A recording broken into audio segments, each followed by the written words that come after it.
Hi, everyone. I see a handful of folks signing in. Great. And I can see that some of you are just now joining us. Welcome. My name's Elizabeth. I'm part of the consultant team helping with the South Bay to Sorrento CMCP here today.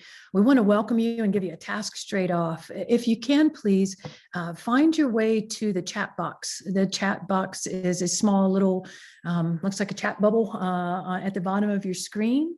And please enter your name and your organization that you're representing today. We're going to use this as a virtual sign-in sheet and also as an opportunity for me to sort of group introduce everyone. We have a lot to cover today, so we're looking for you to go ahead and make your way to the chat and enter your name in your organization so that I can greet you and we can have record that you were on the call. So some of you that have just signed in, if you are hearing my voice and or seeing my face, welcome to the South Bay to Sorrento CMCP Stakeholder Advisory Group meeting. I'm asking folks to navigate to the chat box and enter their name and organization into the chat box. So as soon as you get settled and you hear my voice, find the chat box and go ahead and enter your name and your organization.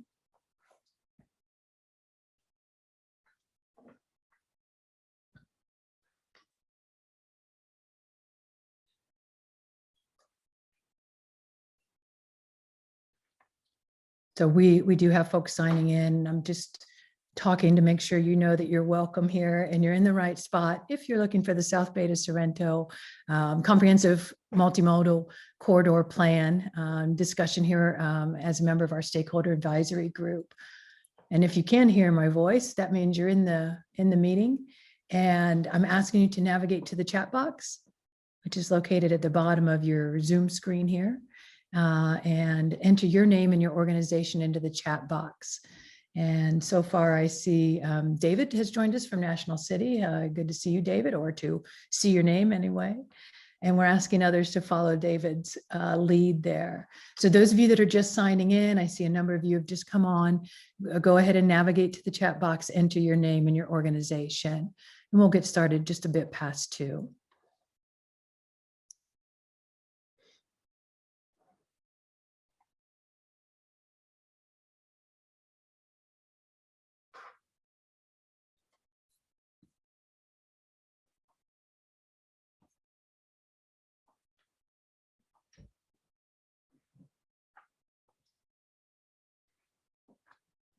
Hi, everyone. Those of you that are just joining us, my name is Elizabeth. I'm a consultant here as part of the South Bay to Sorrento CMCP team. Welcome. We're so glad you could join us. This is our stakeholder advisory group meeting, our second one. And we are asking folks that are signing in to navigate to the chat box and enter your name and your organization. And I do see is Delia Contreras has joined us also, a volunteer from the City Heights, a City Heights resident, it looks like for 36 years, and a volunteer at Hoover High School. Thanks for joining us. We are not doing live Spanish interpretation during this call. During our public sessions, we're doing live Spanish interpretation. But I can ask, however, Noemi or Jessica, can you please talk to Delia in Spanish and make sure my instructions are clear? She's in the chat box. Gustavo, good to see you. Gustavo has joined he's the executive director of the Smart Border Coalition, and other folks that are just now signing in. I am asking everyone to navigate to navigate to the chat box, and in that chat box, enter your name and your organization. And so that I can welcome you. So I see a lot of folks who have signed in and who have not yet gone to the chat box. You know, many of you are familiar with Brown Act and things like that. And so if we were in person, which I hope to be very soon, that we'll all be back in person and the pandemic will end soon. But we need a virtual sign-in sheet. So we need a sign-in sheet. And so we're asking each of you to navigate to the chat box and enter your name and the organization. I see Stephanie's joined us from City Heights Community Development Corporation. And I know there's some other folks, I think, joining from City Heights CDC. Toshi's here from San Diego 350. Thanks for joining us, Toshi. Edwin Lohr from City Heights from the Built Environment or the I think you guys call it the BET or the BET, the Built Environment Transportation Group. Leslie, you from City Planning, good to see you. So if you're hearing my voice and you haven't yet gone to the chat box, go ahead and navigate to the chat box so that you can enter your name and organization into the chat.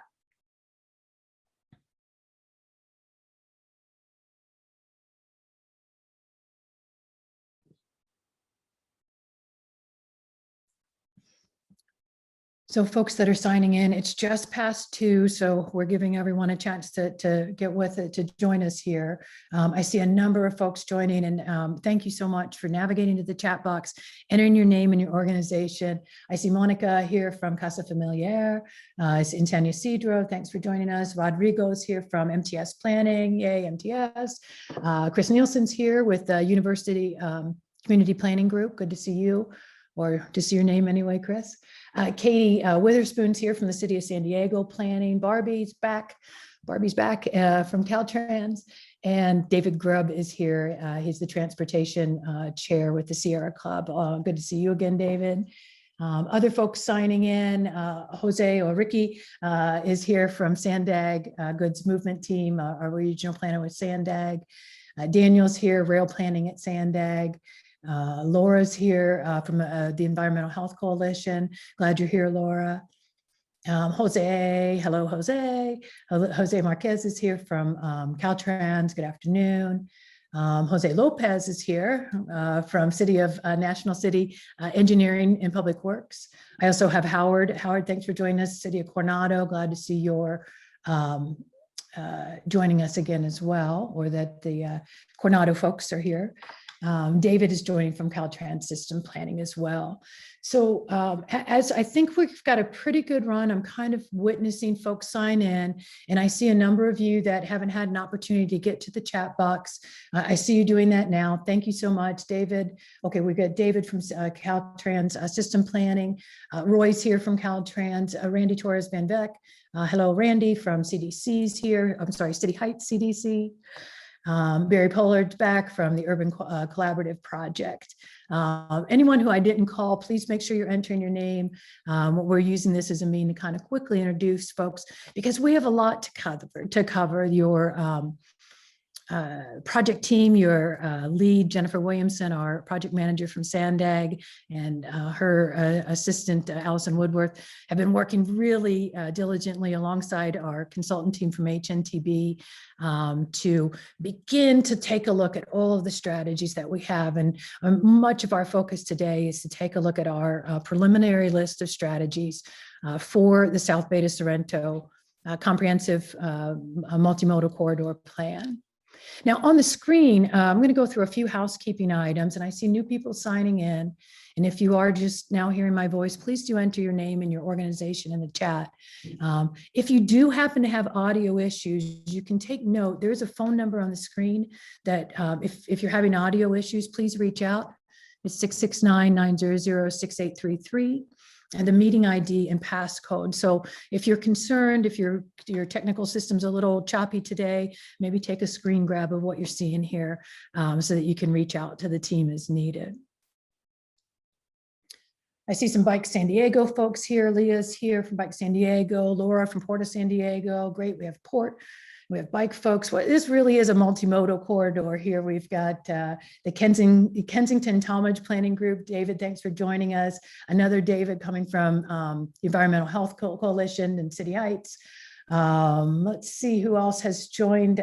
Frank. Frank is here from Coronado. Glad you're here. And I see a few other folks signing in. So if you're just now hearing my voice, welcome. We are going to get started. Jennifer, are you okay if we go ahead and get started? Yes, let's go ahead and jump into this. Yeah, and so if you're just now hearing myself or Jennifer, I'm Elizabeth Hannon. I'm a consultant with Sutra Research. I'm part of the HNTB team, which is our lead consultant on the project. Jennifer Williamson, who just said hello, will be steering you through much of our progress to date and what we're looking for in our next steps here on our call today. We also have a number of important folks from Caltrans that are part of this team because the CMCPs are a collaborative effort of Sandag Sandag, and Caltrans. And so Ramon Martinez is also on the call and will be talking with us in just a little bit from a Caltrans standpoint. Corey, will you take us to the next slide, please? Thanks. So if you're hearing my voice and you hadn't yet signed in, please make sure to go to the chat box so I can say hello to you and enter your name and your organization. I do see people still signing in, but we're just getting started. So you've joined at a great time. We have an agenda up on the screen, and in just a few minutes, Jennifer is going to go through kind of a general project update. We're then going to take a deep dive into our corridor. We'll look at it broadly first, taking a look at 3 characteristics that are really important to the decisions we're making around our strategies. And those are social equity, resilience, and opportunities in this corridor, of which there are many. We'll also be taking a deep look at the proposed transportation solutions. Much of our time today will be spent doing that in breakout rooms. And so we will go into breakout rooms, about a half hour from now, más o menos, more or less. We'll go to the breakout rooms. We'll spend about 45 minutes to an hour in those breakout rooms, and then we'll come back. We'll do a quick report out of what was discussed in the breakout rooms. We have a call of action, something we're asking you to do on behalf of the project today to extend the reach of our outreach efforts, and we'll open for questions and answer segment. Corey, let's go to the next slide, please. I'm just acknowledging a few things in the chat box. First of all, our team here with MBI Media is adding some ground rules. I'm also going to repeat those here or highlight those for us. Carol, I do see your question here. We are not offering interpretation in this session. Spanish interpretation, I think, is what you're asking for. We do offer that live in our public sessions, and the public sessions will be coming up later this summer. This is a stakeholder engagement session, and we're really talking to community-based organizations, our city and urban planners with Caltrans and Sandag, we're looking at you as our stakeholder group. So we're not offering Spanish. Now, I do have some folks that are able to highlight some of the things that we're saying. And so I'm just going to ask someone, like I did a moment ago for Delia, if we can check in with Carol and make sure she's understanding, since she's asking for interpretation. She's in the chat.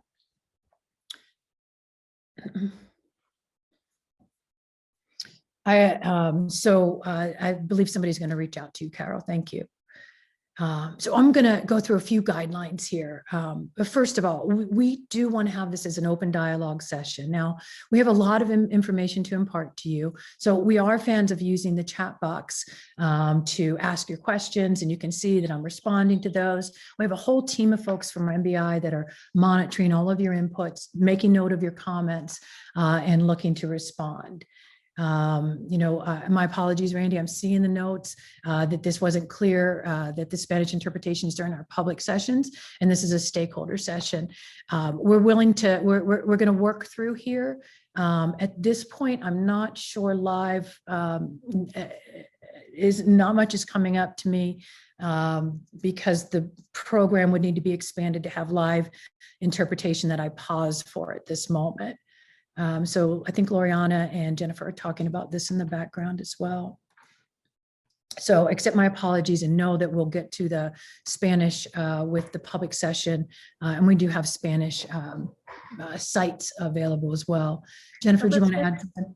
Yeah, Elizabeth, if we could just take a minute and allow Loriana, our consultant PM, to make a statement about the Spanish translation.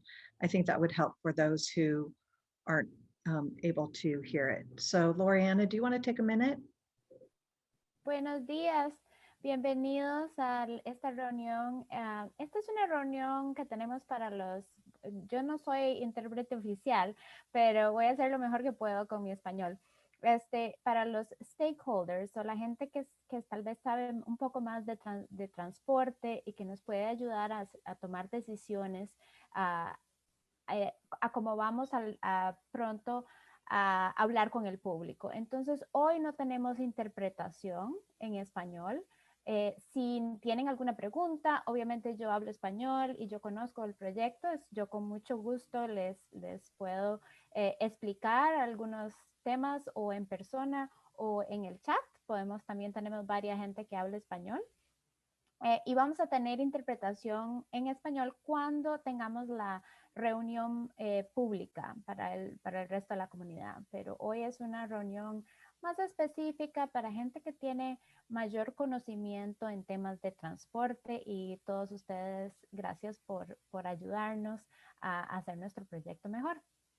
Si tienen cualquier pregunta, hoy también es un diálogo, es una conversación, entonces yo puedo conversar con ustedes, pueden levantar su mano y hacer preguntas en español, y podremos, con suerte puedo contestarles sus preguntas.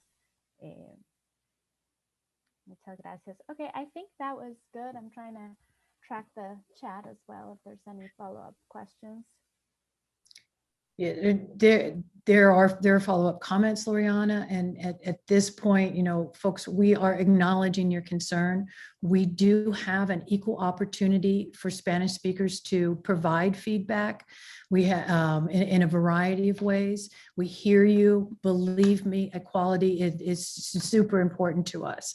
The stakeholder sessions are typically done in English, and the follow-up in public will have both Spanish and English, and give a wide chance of opportunity for folks to fill in. So when we have monolingual speakers on the call or listeners on the call today, I'm offering my apologies, and know that we will be back with some Spanish opportunities. But at this point, we are going to press forward. Yeah. Otra cosa, I'd like to also mention that the tool will be available in Spanish as well. And so vamos a tener todas las herramientas para comentar. Hoy vamos a hacer una introducción a una herramienta, y la vamos a ver solo en inglés porque todavía no está disponible en español. Pero esa misma herramienta va a estar lista en español cuando tengamos nuestro periodo de virtual con el público. Va a estar en español y en inglés. Hoy es solo una introducción, pero todos los materiales estarán listos en español y en inglés para poder recibir comentarios durante un periodo extendido. Muchísimas gracias por comprender. Thank you, Elizabeth. Thank you, Loriana. Let's go ahead, and I'm going to go through some virtual guidelines here and ask folks to bear with us. So we've bumped around a little bit here, and I just want to go back to the fact that continue to use the chat box. You do have the ability to raise your virtual hand. There's a hand raising, and when you're talking, if you could turn on the camera, we'd love to see your faces. We're trying to make this as if the pandemic is over and we're in a room together. So work with us here, and we'd be happy to see your faces. If you feel comfortable, turn on the camera. We do ask that inappropriate language, this isn't the place for that. It won't be permitted, and disruptive participants will be removed. Again, I mentioned earlier, if you're having technical problem, here's another chance to have a screen grab of the phone number. Corey, let's go to the next slide. Okay, we want to engage with you now. So if your attention's gone away from the screen, please come back to the screen. And I'm going to ask Corey to go ahead and launch a Zoom poll. We want to hear a little bit from the folks that are on the call in terms of how you've engaged with us around the South Beta Sorrento CMCP in the past. And so you should see on your screen a poll in progress, and that poll gives you the ability to choose as many of these that apply. So have you attended, or did you attend or watch the December Stakeholder Advisory Group session? Did you attend or watch the January? That was the January virtual public meeting that had Spanish interpretation, and it was at night. You might remember we were in the dark for that one. We also, you maybe visited our virtual engagement hub for South Beta Sorrento. Perhaps you submitted a comment via the virtual engagement hub, which we've got a lot of comments. Jennifer's going to share those with you in just a little bit here. Or perhaps there was a presentation at one of your community meetings, or perhaps this is the first engagement with the project. And I am seeing folks, there's a number of us, it's the first engagement with the project. And so we're going to introduce things to you today. Part of the soft launch of our interactive tools is to show you what has been happening up until this point. And so we'll take a look at our virtual engagement hub. Corey, let's go ahead. Let's see. It looks like everyone's responded. Let's go ahead and end the poll.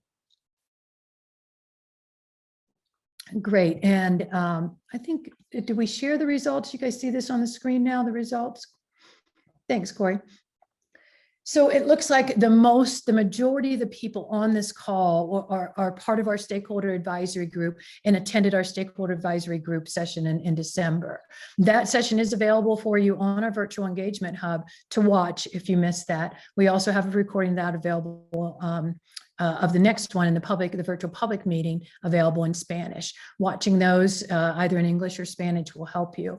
But I do see about 10 folks were at that nighttime session with us, about 10 folks engaged with the virtual engagement hub thus far, and then a handful of folks, this is your first time. Thanks for being here, everyone. And I do see some others.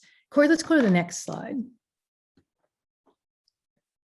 Jennifer, let's go ahead and talk about the project in general. As I mentioned, about half the folks on the call have been involved as stakeholders prior. We have about 6 or 7 folks that have yet to be involved. So can we go to the next slide, Corey, and ask Jennifer to talk a little bit about the schedule for the project? Yeah, thank you, Elizabeth, and thanks for introducing the overall corridor, our comprehensive multimodal corridor plan. Good afternoon, and again, thank you for coming. I'm Jennifer Williamson, and I'm the Sand Egg Project Manager for the South Bay to Sorrento Comprehensive Multimodal Corridor Plan. As you heard, I am joined here today by my Caltrans project managers, Ramon Martinez and Nicola Bernard. Both of them have extensive experience working in our corridor. We also have an extensive group of consultants and subject matter experts that can help you address any of the questions you might have. First, let me say that I know that 2 hours is a long time to be sitting in a Zoom call, so we're grateful that you took the time to join us. We have a jam-packed schedule today, but before we jump in, I'd like to quickly remind you what a CMCP is and what we'll be focusing on. The Comprehensive Multimodal Corridor Plan seeks to create a system of different services that maximizes the potential ridership in a corridor. So in the past, we might have focused on a singular freeway or transit project. Now we're looking at how a family of projects might work together to optimize travel in a corridor. The CMCPs do not develop projects, which is important to keep in mind as we discuss our strategies today. After the CMCP is complete, projects will go into further development through advanced planning and environmental work. And that's where you might see where the stations would be placed and where the alignment would go directly and much more detail on the project. These CMCPs are still very high level at this point. Also, once we go into the breakout rooms, don't worry if you don't get to see every strategy. It's going to be overwhelming, the number of strategies we have. And we're probably going to focus on a handful today, but we're going to share with you and teach you a little bit about how to use this tool and how to give us your feedback. And also, we're going to be offering office hours and individual presentations to provide you with more individual contact with us so that we can ensure that you get your questions answered. So let's start on where we are today, and I'll give you an update on the project. When we last met, we gave you an overview of the existing conditions and demographics associated with the study area. We also showed you where we identified some existing gaps in the service. So on the schedule that you're seeing right now, we are currently in the purple. We're developing our transportation solutions. And since the last time we met with you, we held a public meeting and we developed an initial list of strategies to help us fill the gaps in service that we showed you last time. We have worked extensively with our subject matter experts to really delve into these projects to determine how they meet the needs of the corridor. Today, we are here to show you the list of strategies and to get your input on these projects and which of them you see as a priority. And really, I've said this before at public meetings, and I've said it before at our last stakeholder meetings, the CMCPs are really about getting the public and the stakeholders' input. We need your take on these strategies to ensure we're really providing the best choices for people. Once we get your input, we'll be going through a refinement of these projects to select those strategies that will meet the overall goals of the project. After we refine the projects, we'll be doing modeling, and you'll see that here in the light blue to see how each of the alternative packages performs, and then select the priority projects to move forward. We anticipate coming back for a final review with this group sometime in the fall of 2021. Next slide, please. Now let's take a look at some of the things we accomplished since we saw you last. We took a deep dive into industry practices. You know, technology is changing so quick, and even transportation is changing very quick. So we wanted to get what's on the ground today. Next, we reviewed all the potential strategies. And when I say all the potential strategies, our staff and our consultants combed through many documents to ensure that we were identifying all of the existing projects and anything that might exist in another study that you know received a detailed amount of analysis to make sure that our corridor included those projects. We also created a comprehensive social media tool that allowed us to get stakeholder and public input directly from the public, which has been a great tool. This was done through a survey and interactive maps. Next slide, please. So here you'll see some of our public outreach. This is the actual tool, the map that you see in this slide, allowed people to go in and actually pinpoint a comment directly where they saw an issue.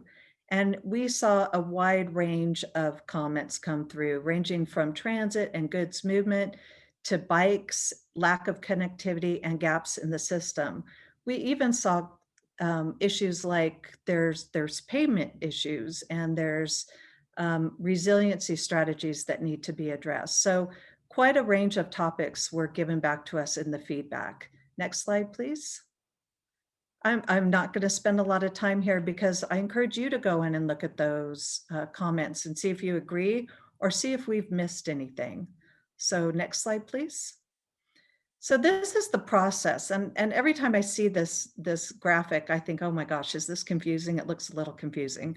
But really the bottom line is, what do we do with all this information we gathered? What do we, you know, how are we going to take hundreds and hundreds of strategies and come up with some alternatives? So you'll see in that purple box right there that we are here, we're in the blue. And this funnel diagram helps us to illustrate how we're going to refine our huge hundreds of strategies down to a list of priorities. We're still receiving comments on some of the strategies, and we're still getting new strategies. So as you go through today and you go into your breakout rooms, you know, if you see something we've missed, we'll still take those strategies and ensure that they are incorporated into our process. What we're going to do today as we navigate through this is we're going to take you into our tool, and we're going to show you how to navigate the tool. We have a number of strategies, as I said, we won't get to today, and our desire is for you to go back in and give us your input. So we'll teach you how to use this tool so that you can help us identify those projects in the blue area, in the funnel, you know, before we start to narrow that funnel down to get to our screening and to our priority list of projects. Once we've received all of your input and conduct the next public meeting, we'll be going through a refinement process, that includes modeling, development of cost, and feasibility of the project. So that's where you start to see the funnel narrow. That's the second and third row there that helps us to really start to see, you know, it might be a great idea, but it might be completely unfeasible. And that's what we'll be doing in the narrower part of the funnel that you see there. Next slide, please. So in order to provide you with a one-stop shop for current and future conditions, our team has created 3 storyboards, and we'll be talking about those in just a minute. These storyboards provide data on social equity, resilience, and corridor opportunities. I'd like to walk you through these very quickly and give you a flavor for what's in them, because they do provide an extensive amount of background. And Corey, if you'll go back up to the map. And just FY, again, here's our study area. And as you'll see, it's broken out into 7 sub areas. We're not going to be breaking into 7 sub areas today. It's just too much and too finite. So we've broken out our breakout rooms. That's not really good English. We've broken out, or we will be breaking out into 3 areas, because that'll allow us to focus better on some of the projects that are more regional in nature. So again, this is our study area. And for those of you who have forgotten how enormous it is, you can look to us to tell you just how enormous it is. But we've done a really good job identifying those projects in there. So let's go to the story maps now, Corey.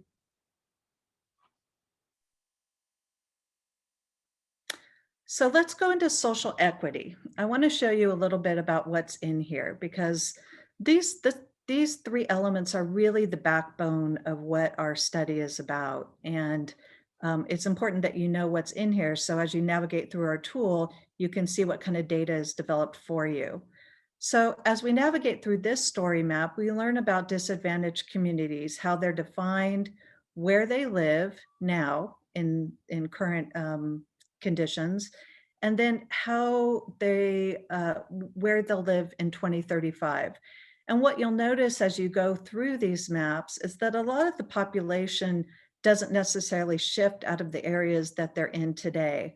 However, you'll see a concentration, so more people actually coming to live in the same areas that are identified. So you can look at where we are today and then where these communities exist in 2035. We take a look at seniors, low income, and minority. And we have maps on all 3 of these different groups under this social equity tab, or this social equity story map. So Corey, why don't we move on to resilience now?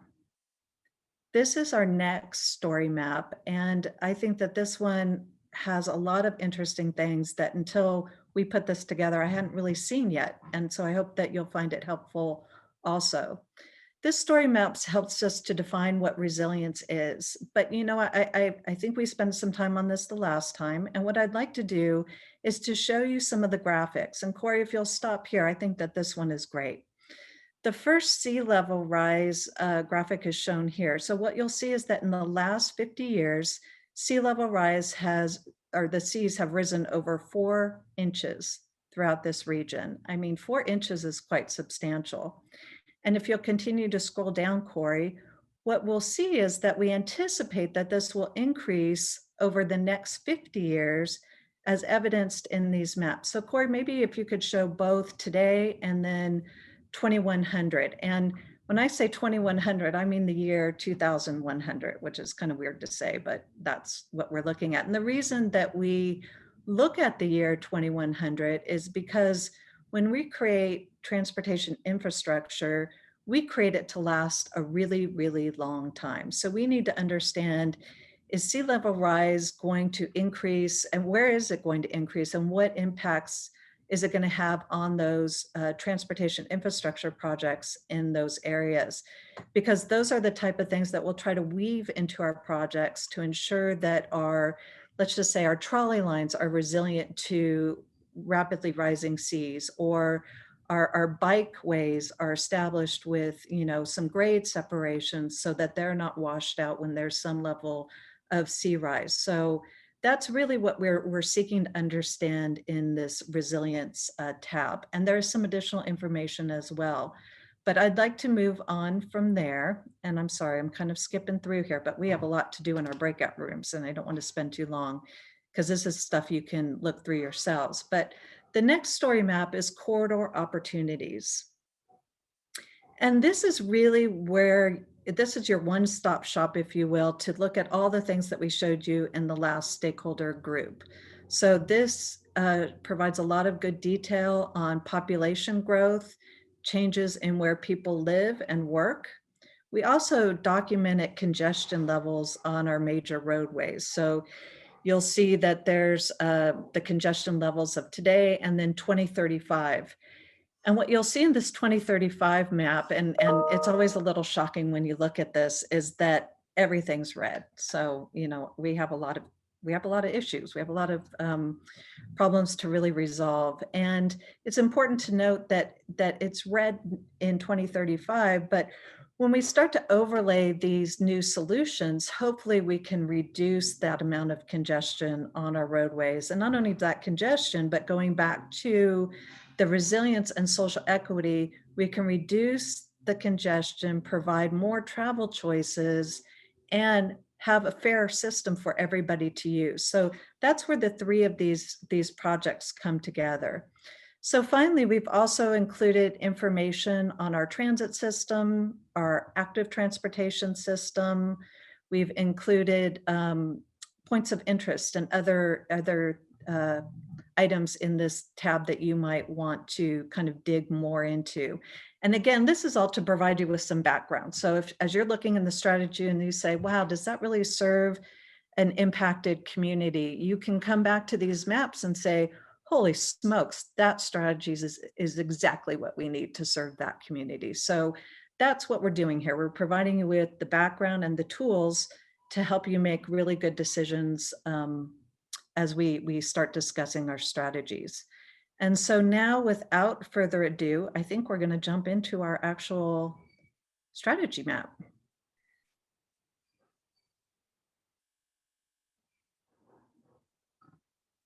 Yeah, Jennifer, and as we're navigating here, I'm just going to add a few quick comments. This is our beta version of our strategy explorer. In fact, everyone on this call is getting a first look at this as part of our soft launch. The soft launch is actually going to occur after this meeting because we're working through, there's so many strategies in here. We're working through some of the functionality. And so it's, we're really kind of excited to share this tool with you. And adding the but, we're asking for your feedback in this soft launch phase, which Loriana, can you check my date? I know it starts from after our meeting until what point? Oh, May 10th, when it'll actually go live. And it says that on the screen as well.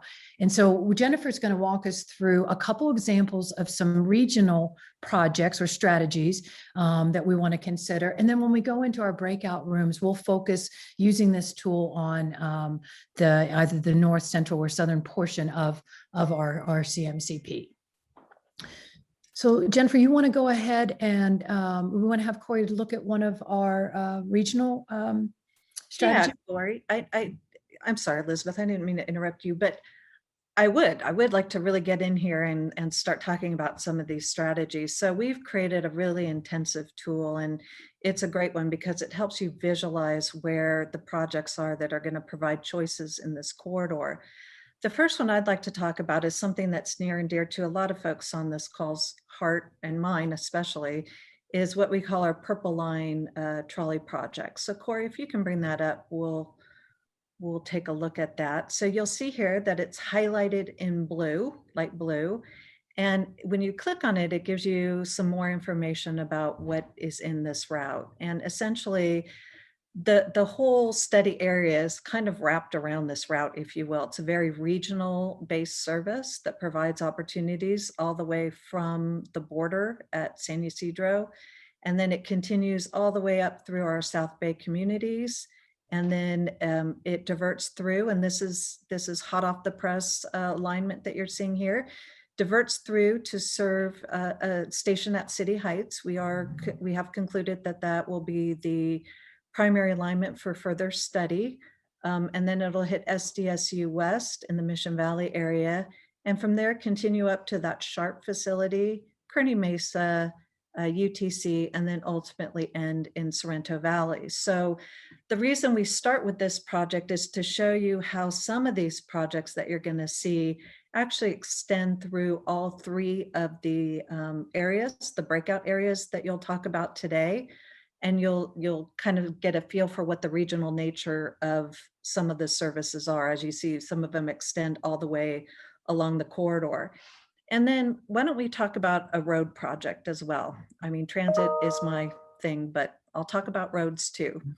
And I want to talk a little bit about our 805 Managed Lanes project. And in our strategies, you're going to see these broken out into pieces. So there'll be a piece, for instance, from the 905 to maybe like I-15. There's a portion in the south portion of the routes. And for those of you who aren't familiar with what a managed lane is, it's very similar to what we have on I-15 today. So the lane is managed to provide different types of opportunities. So for instance, we can have carpoolers operating in there. We can sell additional capacity if it's warranted in that area. It provides a high-speed connection for folks that can use our direct access ramps from the facility to access major destinations along a corridor. So the 805 project is also a roadway project that will help us to complete our managed lane system of our managed lanes network, if you will. So all of the major freeways in our region will get a managed lanes project or connector that would connect these managed lanes together. So here you can see kind of how that traverses the entire area as well. Corey, let's look at the, if we can, the Harbor Drive 2.0 project, because this starts to show you how a project in one study area actually helps to meet a large number of different needs in the corridor. So Harbor Drive 2.0 includes a whole host of strategies. And when you go in and you start looking at it, you'll see things like the Vesta Drive Bridge. You'll see a lot of our NextOS or ITS type of strategies. You'll see some pedestrian inclusion or pedestrian roadway improvements as well. So there's quite a number of different strategies that are wrapped into Harbor Drive 2.0. So you'll get a little bit of information about those. And if you think we've missed anything that's categorized under there, I certainly would recommend that you take a look at that. And then finally, Corey, why don't we pick an active transportation route, maybe one up in Kearney Mesa area or UTC or Sorrento, kind of in the northern part of the corridor. So what we heard from you in our last stakeholder meeting, and then also in some by our subject matter experts, and then from the public also, is that there's a real lack of east-west connectivity in our region for active transportation. So we've identified all of those projects that are currently planned or have been identified in other studies. And here you'll see these on the map. But I think what I'd like you to think about if your focus is active transportation is, do the projects we're showing you, is that pretty inclusive of what you think the need is? Or do you think there are additional needs that you're not seeing as we break out into these strategies? So yeah, Corey, I think that that's all I wanted to cover and kind of give you a flavor for what you're going to be doing in the breakout rooms.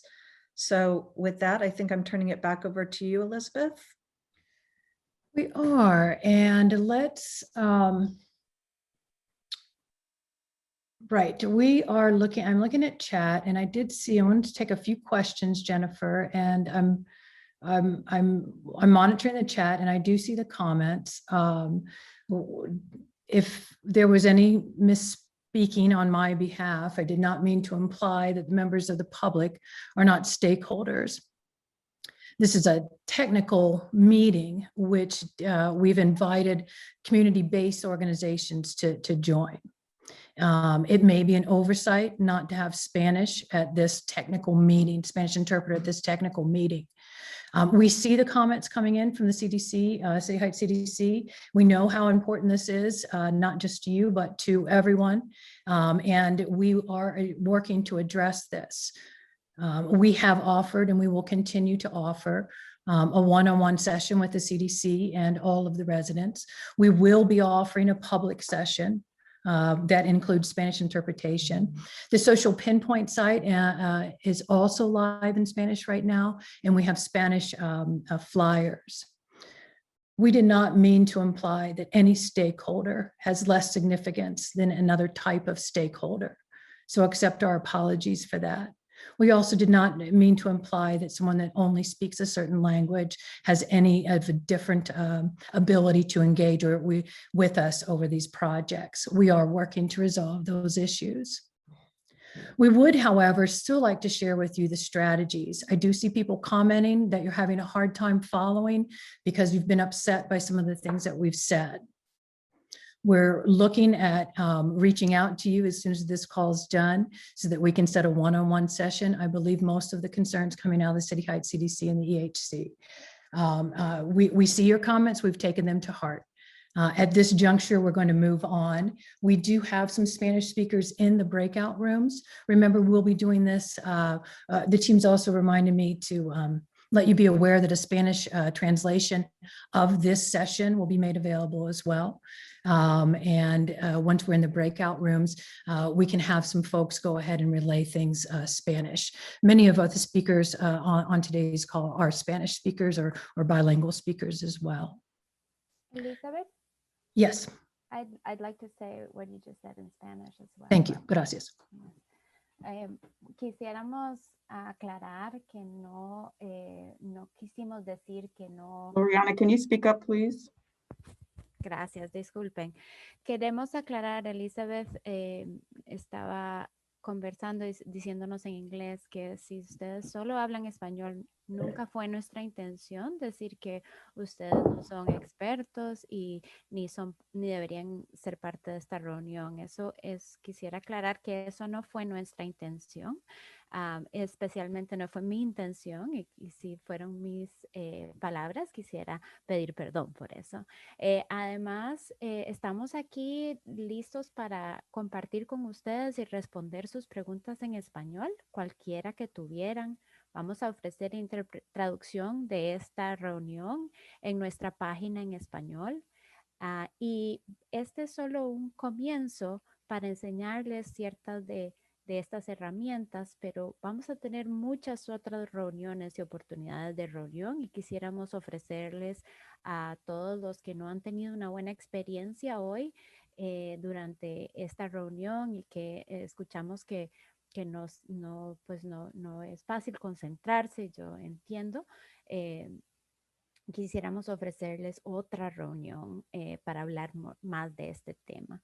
Mi nombre es Loriana Marciante, yo soy también hispanohablante, esa es mi primera lengua, es español y quisiera decirles lo importante que es para nosotros este tema y asegurarnos de que estamos escuchando a toda la comunidad. Lastimosamente no tuvimos interpretación en esta reunión, pero quisiéramos hacer todos los esfuerzos para rectificar la situación. Vamos a continuar para poder ofrecer las estrategias, enseñarles algunas de estas herramientas, las cuales todas serán traducidas y ofrecidas en español. Estarán listas pronto, pero si tienen preguntas en español, estaría yo y tenemos gente que habla español en cada uno de los cuartos donde estaremos de reunión para poder contestar o explicar un poco más si tienen preguntas en español hoy también. Gracias, Loriana. Gracias. We have a couple questions, and I'm going to ask Barry first, and then Kara, if you can. I'm sorry, Carol, if you can open your mic and if you feel comfortable, your camera, so we can see you. Barry, you have a question, comment?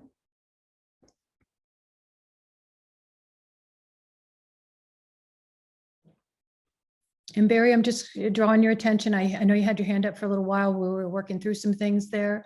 Your hand's still up. And so if you have a question, I'm giving you an opportunity to open the mic and say hi.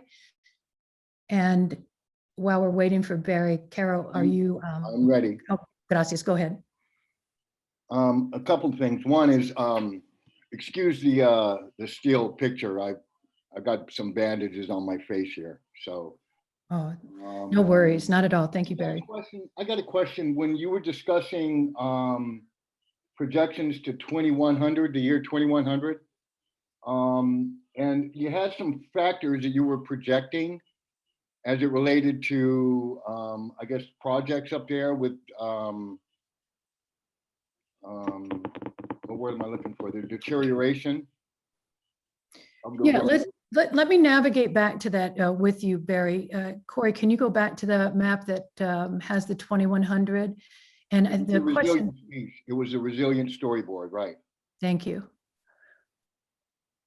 So I thought I had heard something about that you guys were projecting to 2,100 certain factors. Mhm. Is that kind of tool used in redlined and underserved communities as to a projection of what the poverty is going to be like, what the income levels are going to be like? Is there a projection that shows what these historically redlined areas are going to be looking at in 2011 or 2100, I guess? Yeah, it kind of sounds weird to say it, huh? Is there a tool? I mean, because I think it would be kind of important if we're tracking land movement. I think we should probably be tracking social movement as well. We are, and one of the story maps here is called social equity, and that may be where you're looking at a little bit more. The sea level rise, something maybe triggered you about the 2100 there, but there are a series of data points which you can explore, and what the questions that you're asking, Barry, are exactly what we want to hear from you here about the data sets and the type of data that we're looking at, and some of those population.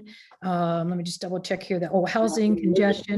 Yeah. And if I could interrupt you real quick, it's a big part of this is equity. And I got to tell you guys, in the meetings that I've attended, equity appears to be about 10% of what's going on. You're getting a lot of pushback about the language and about the translation, because that's sort of a no-brainer if equity is really that important. And if it costs a little more money, my suggestion is we make that happen with zero pushback or zero explanation, fix it. Because what's happening is you're upsetting a bunch of people here that we're going to need as we move down this road. That's right, and that's what Jennifer's offered, and we'll talk about this a little bit more with some key points for you. There's a slide dedicated to this, but we do have open office hours, and yeah, is that you, Jennifer? Yeah. And opportunities for briefings. Go ahead, Jen. Yeah, Elizabeth, if I can just try to address Barry's comment though. Barry, I think the difference is that we're seeing is that, you know, in climatology, when you start looking at sea level rise, they can project pretty well out to 2100, given some of the current climate conditions and the rate that climate change is happening.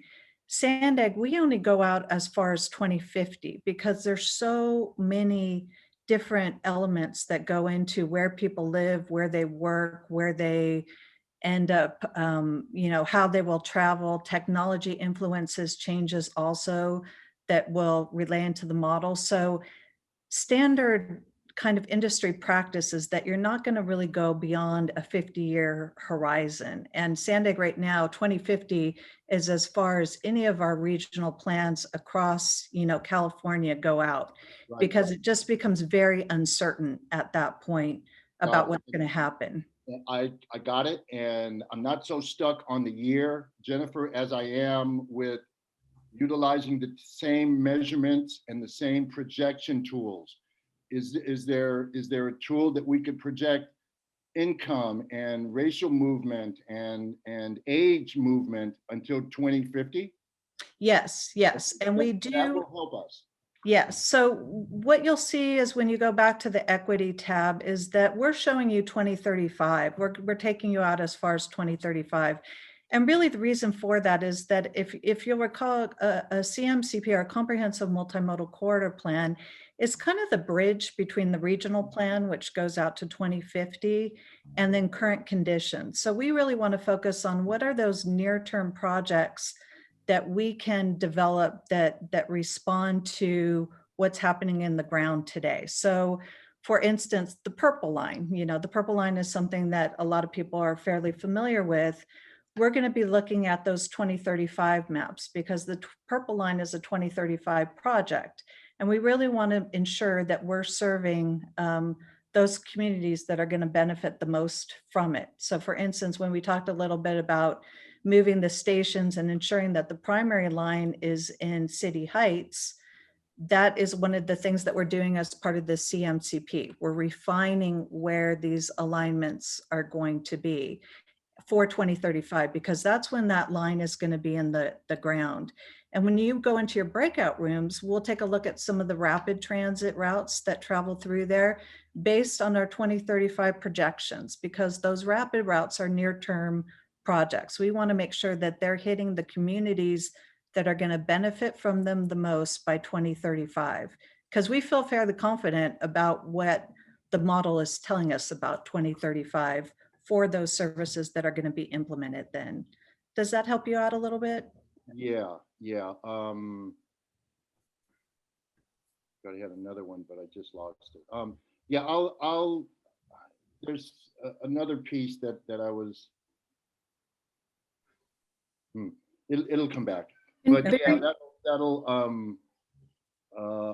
I just don't want us to look back in 20 years and find out, for instance, that we didn't do an accurate enough projection, and we're having this same conversation, or my grandson would be having this same conversation this long ago. I'm still perplexed why we seem not to be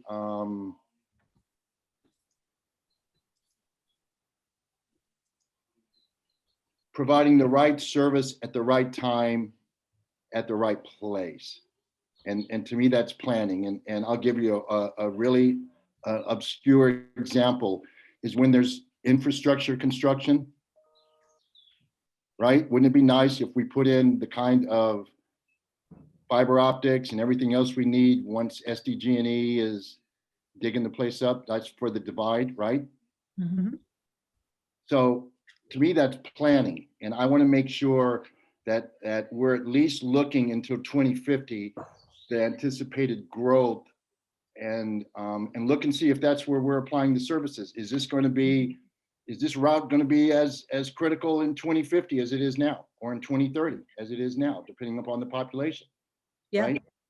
Absolutely. You're spot on. And that's how we've approached not only the CMCP, but also the regional plan work. I mean, you got to look at the data. The data is what tries to give you a lens into where things are going to happen. And so you'll see in these maps, the 2035 growth in those populations that you've mentioned. And I'm glad you brought up kind of the digital divide and the fiber and creating that kind of connection. And as part of our, and you'll see this in our next meeting in the future, we'll be trying to incorporate a lot of that additional ITS infrastructure to really solve some of those critical connection issues that we're seeing out there as well. So, but that's the next step. You'll see that in our next meeting. We're not going to talk about that today because we don't really have much to share with you yet.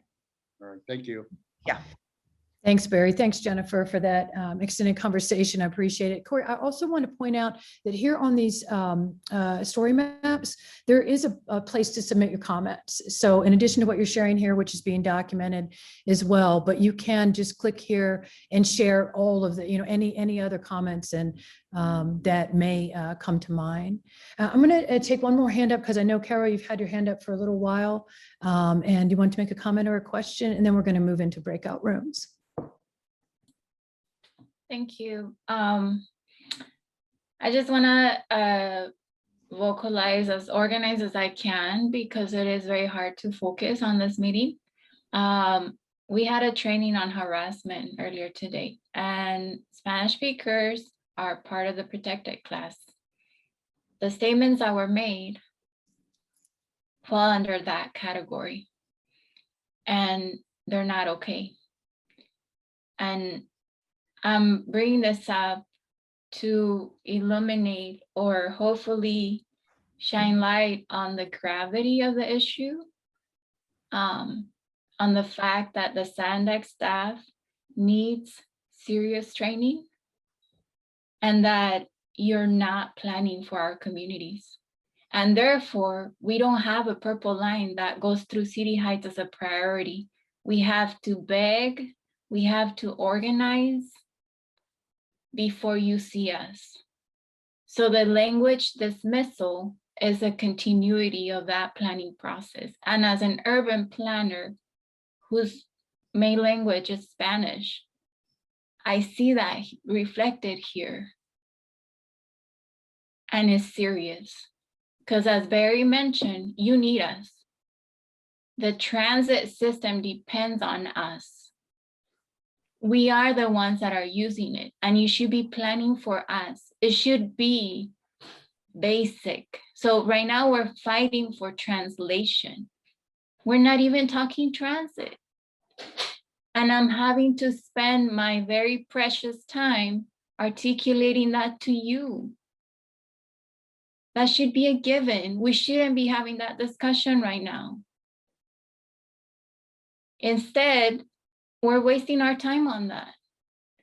Where do you live? You live in Southern California. It should be mandatory in all meetings. We shouldn't have to beg for translation every time we have to check for it.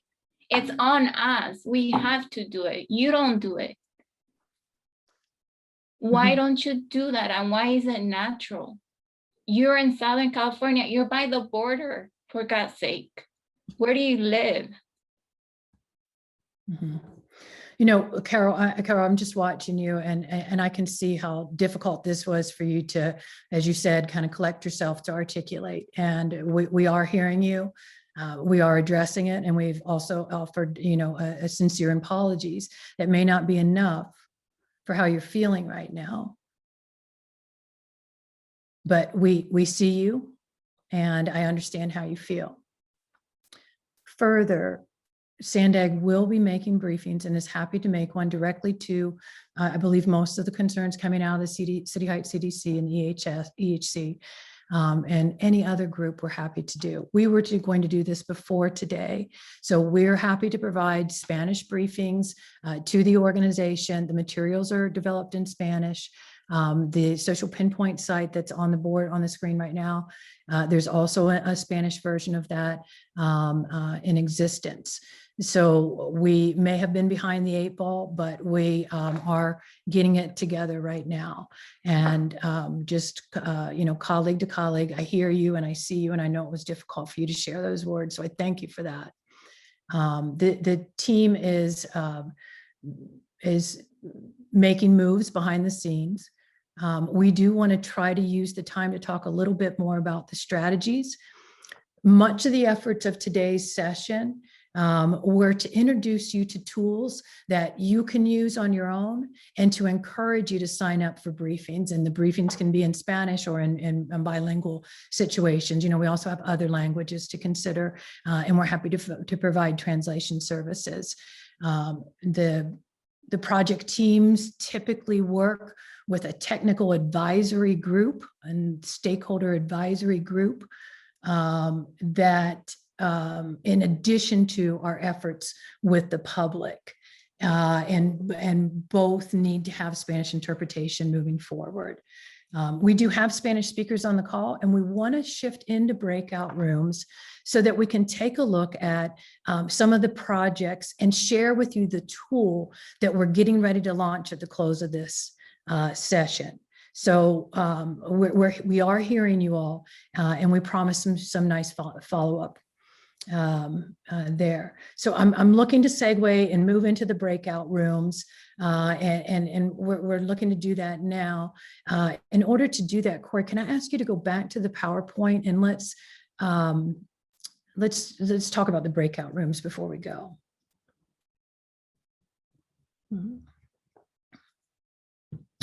Just checking out a few things here. Let's go to about 3:40 on this versus 60 minutes. There are 3 sub-areas of the sub-areas or collections that Jennifer highlighted earlier. And if you are in a room and you want to move, all you need to do is ask. There are people that will be in the breakout room that can work with the team to get you to switch. So there's 3 breakout rooms: the northern portion of our South Bay to Sorrento corridor, which is Sorrento Valley and Kearney Mesa; the central part, which is Mission Valley, Mid-City, and Southeast San Diego, National City. And then in breakout 2, in breakout room 3, Coronado, Imperial Beach, Chula Vista, Otay Mesa, and the US-Mexico border. We're going to take a deeper dive into the tool that's going to be launched for your use later. after this call. We will ask folks to go ahead and prepare a brief report out as well. Corey, can we go to the next slide? Okay, so we'll come back to moderator reports in just a moment. So Jennifer, Loriana, and our Caltrans team, we're going to go ahead and shift over to the breakout rooms, and then we'll be back here. Jessica, if I can ask you to be our timekeeper, 3:40, 3:45, we'll shift back over here. So when you're ready, let's go ahead and jump over into the breakout rooms.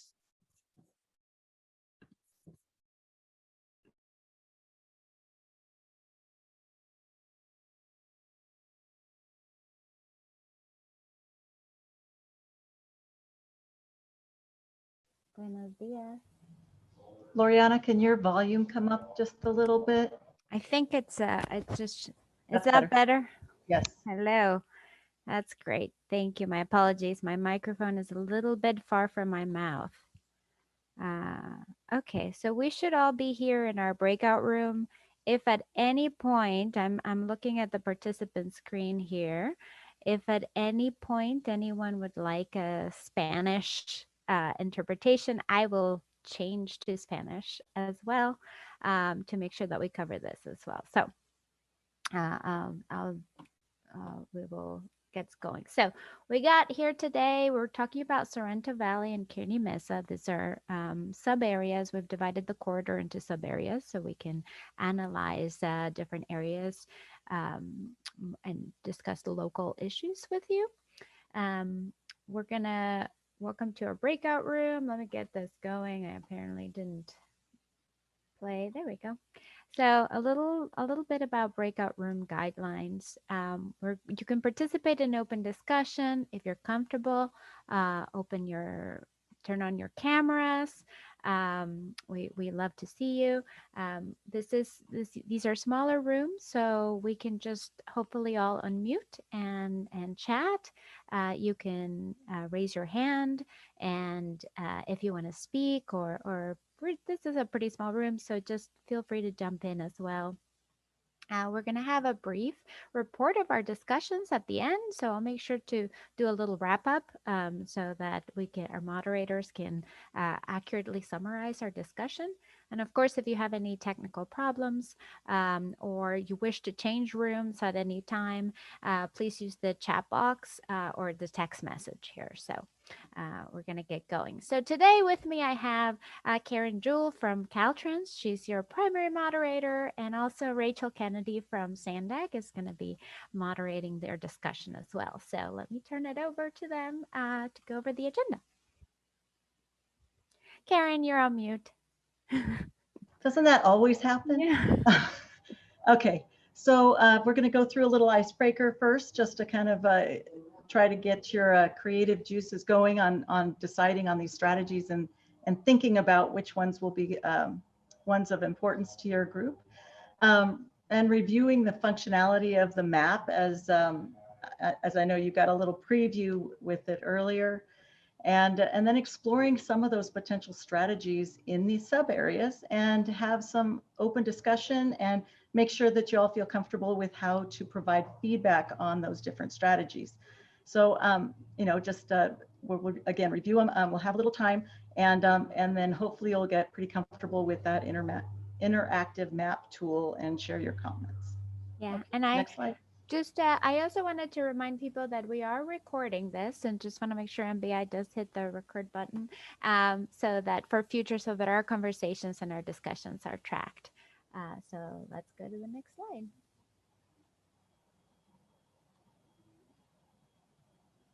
Okay, so these are just some different subcategories of the types of strategies. So I want you to kind of do a little glance through these. There's the managed lanes and arterials, highway connectors, special interest type projects or strategies, transit strategies, active transportation, mobility hubs, and goods movement. So as you're looking at these different categories, I want to think of like the first 10 or 15-second thought, which one kind of strikes a chord with you, and then maybe what type of a strategy in that category would be something that you'd be interested in. So you can raise your hand, or you could just unmute and let us know what your thoughts are on any of those things. And maybe I'll ask Rachel to kind of start this off. And Rachel, which area did you think of first? Sure. Well, I know it's pretty hard right now for folks who would be working in the Sorrento Valley area to get to jobs using transit. So transit strategies kind of leapt out for me. And we heard a little bit about the future Purple Line in the presentation earlier, but I was thinking maybe about the bus services, so we could learn about how people would connect from that rail service to other points up in our part of the region. Okay, great.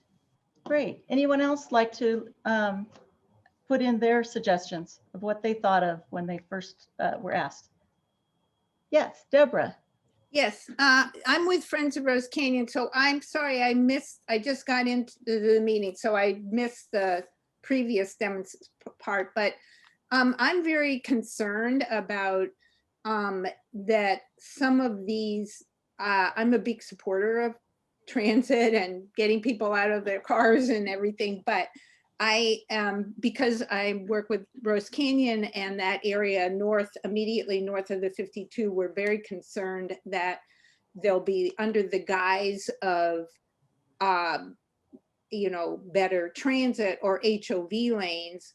They'll be widening the 805 there through Rose Canyon and building a bus station at Nobel, which is there's vernal pools. It's a very delicate habitat.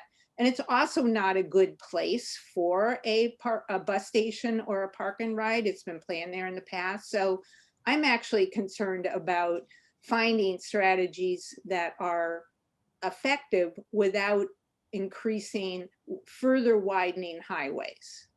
Okay, so when we go, right, okay. Oh, no, that's okay. When we go through the map, what we can do is show you where that strategy is, and Okay. then and how to comment on it, so that you can make sure you get that comment in there, and we'll make Right. sure we have it. Thank you. Okay, great. Yeah, Anyone else? Let me add to that, Deborah. It's really, thank you for your comment, and it's really helpful if you can use the tool and really comment on the specific strategies, just like Karen was talking about, so that we, the technical team, can make sure we're capturing your comments in the right locations. And so I just wanted to put in a plug for that and make sure that those comments are being added to the tool and hopefully reference. We have over 200 strategies here to get familiar with. So. Okay, so was that the comment, was that introduced in the first part of the meeting? If I go back? No, we're going to do that right now. We're Oh, okay. right All right. after this icebreaker, we're going to All talk right. a little Thanks. bit about the tool, and I'm going Okay. to show the functionality, and you'll have plenty of time Thanks. through the end Okay. of June to provide comments. So. All right. Okay, was there anybody else that would like to let us know where their interests lie? David. Go ahead. Yeah, my unmute. particular area of interest is under the heading of transit strategies. And I'm particularly interested in the commuter rail connection, basically the coaster line through this part of the corridor. Okay, great. Thank you so much. Anyone else? Chris. Yeah, I would Go ahead. echo David and Deborah's comment. In particular, I think transit strategies, particularly connections to Mira Mesa and the areas slightly to the northeast of Sorrento Valley and the university community are of high interest, particularly with our plan update in process, where we're going to have to make a lot of decisions on how these things are going to work. And we have a lot of commuters that come in from these areas into the university community to work. So anyway, thank you. Great. No, thank you very much. And we will, it looks like we'll be focusing on those transit strategies in this breakout room is what it sounds like. Any other categories, or do we want to go ahead and move over to looking at those strategies. Yeah, right before we go in, we just wanted to share a few key sort of ideas to keep in mind. So we have, we really want you to tell us if there's something missing, and I'm going to show you how to propose a new strategy. So even though we've identified a number of strategies that come from your local community plans and other studies that have been performed by SANDAG and Caltrans, we want to make sure that we're not missing some of the key connections and solutions out there. And then when we are we really solving for each problem? With the particular strategy, is there a better approach that you think we should consider? And Deborah, your example was excellent, right? If we're looking at a expansion and you think that it should be approached in a different way, that's exactly the kind of comments that we're looking for. So that was a perfect example of what the type of feedback we want to get. And then just sort of sharing with you the CMCP study objectives, and you'll have an opportunity in the survey tool to actually add, really point out which one strategy addresses which of the CMCP study objectives that we're trying to achieve here. And so just a really quick overview to frame us into how we look at the strategies and how we try to evaluate whether these strategies are going to help us. So let me get out of here and move to this Strategy Explorer. And so here we are. I'm going to do a little tour of the strategies, and then I'm going to turn it back over to Karen to talk about some particular strategies here. So, but we're calling this a beta because you might find functionality issues. And so as one of our partners and key stakeholders, we hope that you help the public agency do a full user experience. Does it work? Does it have any bugs? Do you see any errors? And we're going to do that soft launch starting today after this meeting through May 10th. And even though it is going to be available to the public, so if someone navigates to the My Social Pinpoint page, they will see this tool and be able to access it, but they'll understand it'll be shown as a beta and as a soft launch. So I just wanted to clarify that. It'll be available to the public, but we're in a period where we're trying to fix some functionality issues, as many as we can get. So that's here. And then we have the map, and right now I'm sort of off into the ocean. So I'm going to hit here on full study area. And my computer might be a little slow, so I apologize for that. We just have to wait a little, but hit the full study area and you can see the entire corridor. And here we have the different types of strategies. And so, for example, let's hit on transit because everybody was really interested in transit. And so you can see here at a very, very small scale, probably in my computer, you can see all the different transit strategies. And we have a table here as well. And so you can see the transit strategies is probably the most extensive list that we have. And we are looking at a number of different solutions across the entire corridor to help solve some of the issues. So we'll have you can go through these other tabs as well. So I'm going to click on them fairly quickly so you can see at a high level what those strategies look like across the corridor. Mostly are going to just look like a lot of lines to you. And I see some hands up, and I want to make sure I'm answering questions as I go. So Kurt, did you have Hi, thanks. Just a quick question. I don't know if I missed earlier what sort of the timelines are towards looking for implementation of these strategies, particularly around transit.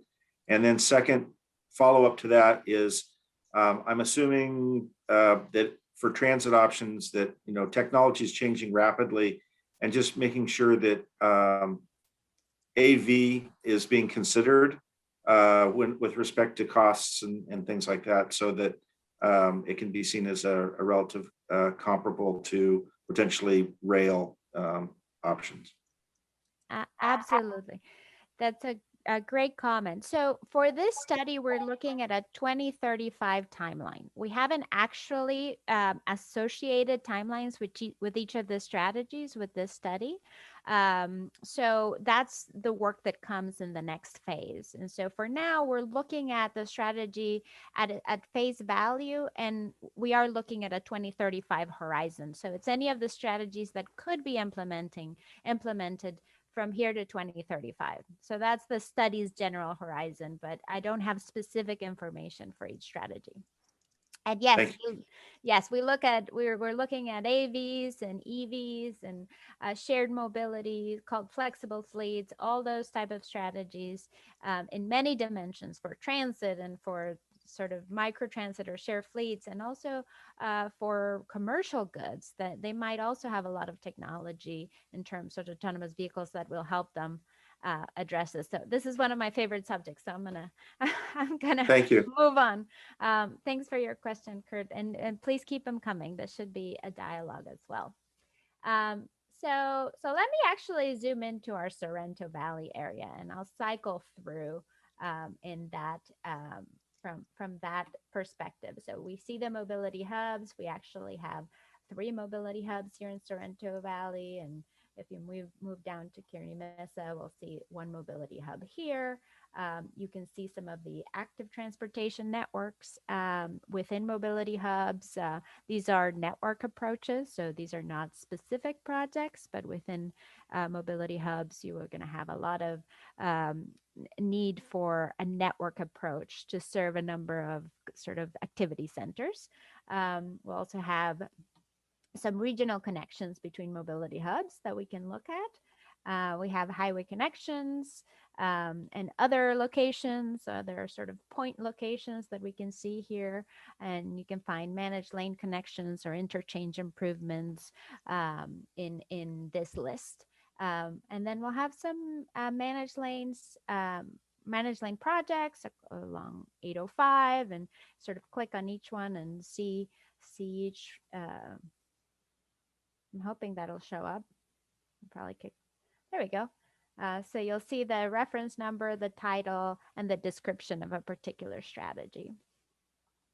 And then we have a tab for goods movement and resilience, and NextOS or ITS improvements. That's a lot of technology as well. And a lot of these things are corridor wide. As you can see, sort of a curb management for urban deliveries needs to be implemented corridor wide. And so the way to look at some of these things, they're going to sort of light up the entire corridor. And so you sort of see a line that lights up the entire corridor. That's a strategy that would be applied across the entire corridor. And we have a number of those, especially in goods movement and resilience, and in NextOS, which is sort of the technology backbone of all the strategies that we have. So this is how you explore strategies. And this, when I hand it over to Karen, we'll look at one in particular, explore more detail. I just wanted to show you the functionality of the map.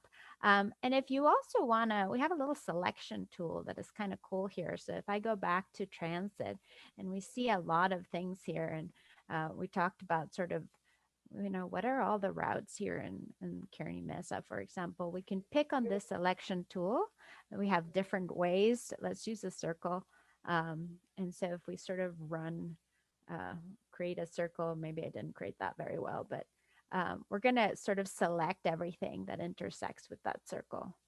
And now it looks really crowded, but this actually highlighted some of the things that are in that area. And so you're able to use this little feature to show selection. And then you can explore, look at all the rapid routes. There's, of course, local bus service improvements that are more general. But there's zero emission vehicle transit charging infrastructure. Those are the regional projects because we hit the border of the study area. And so you'll be able to see all of the different projects that we've selected with that circle that I showed. And then, also clear that out and start over. So, and then the last feature, if you really are interested in a particular item, like, 805, you can just search, and find, and here's the list of 805. And to be able to actually see it on the map, then you get to sort of click on that. And you see the 805 BRT route. So that's the tool. We hope it's intuitive, and that it has some of wonky little features, like you need to sort of click again to unselect, and that's one that always gets me. And we need to sort of clear that out as well with the selection. Click on it again so that you don't have that lasso and you get back to your pointer. So just some little wonky features here. We'll have a how-to video here on the right. And then you get an opportunity to comment on a specific strategy or propose a new strategy. And the comment on the strategy, we ask of you a reference number, a strategy name, and then sort of your input on what you feel about the strategy and what it helps address, and any general comments that you might have. All right, that was a lot of instructional. Let's move on to some discussion.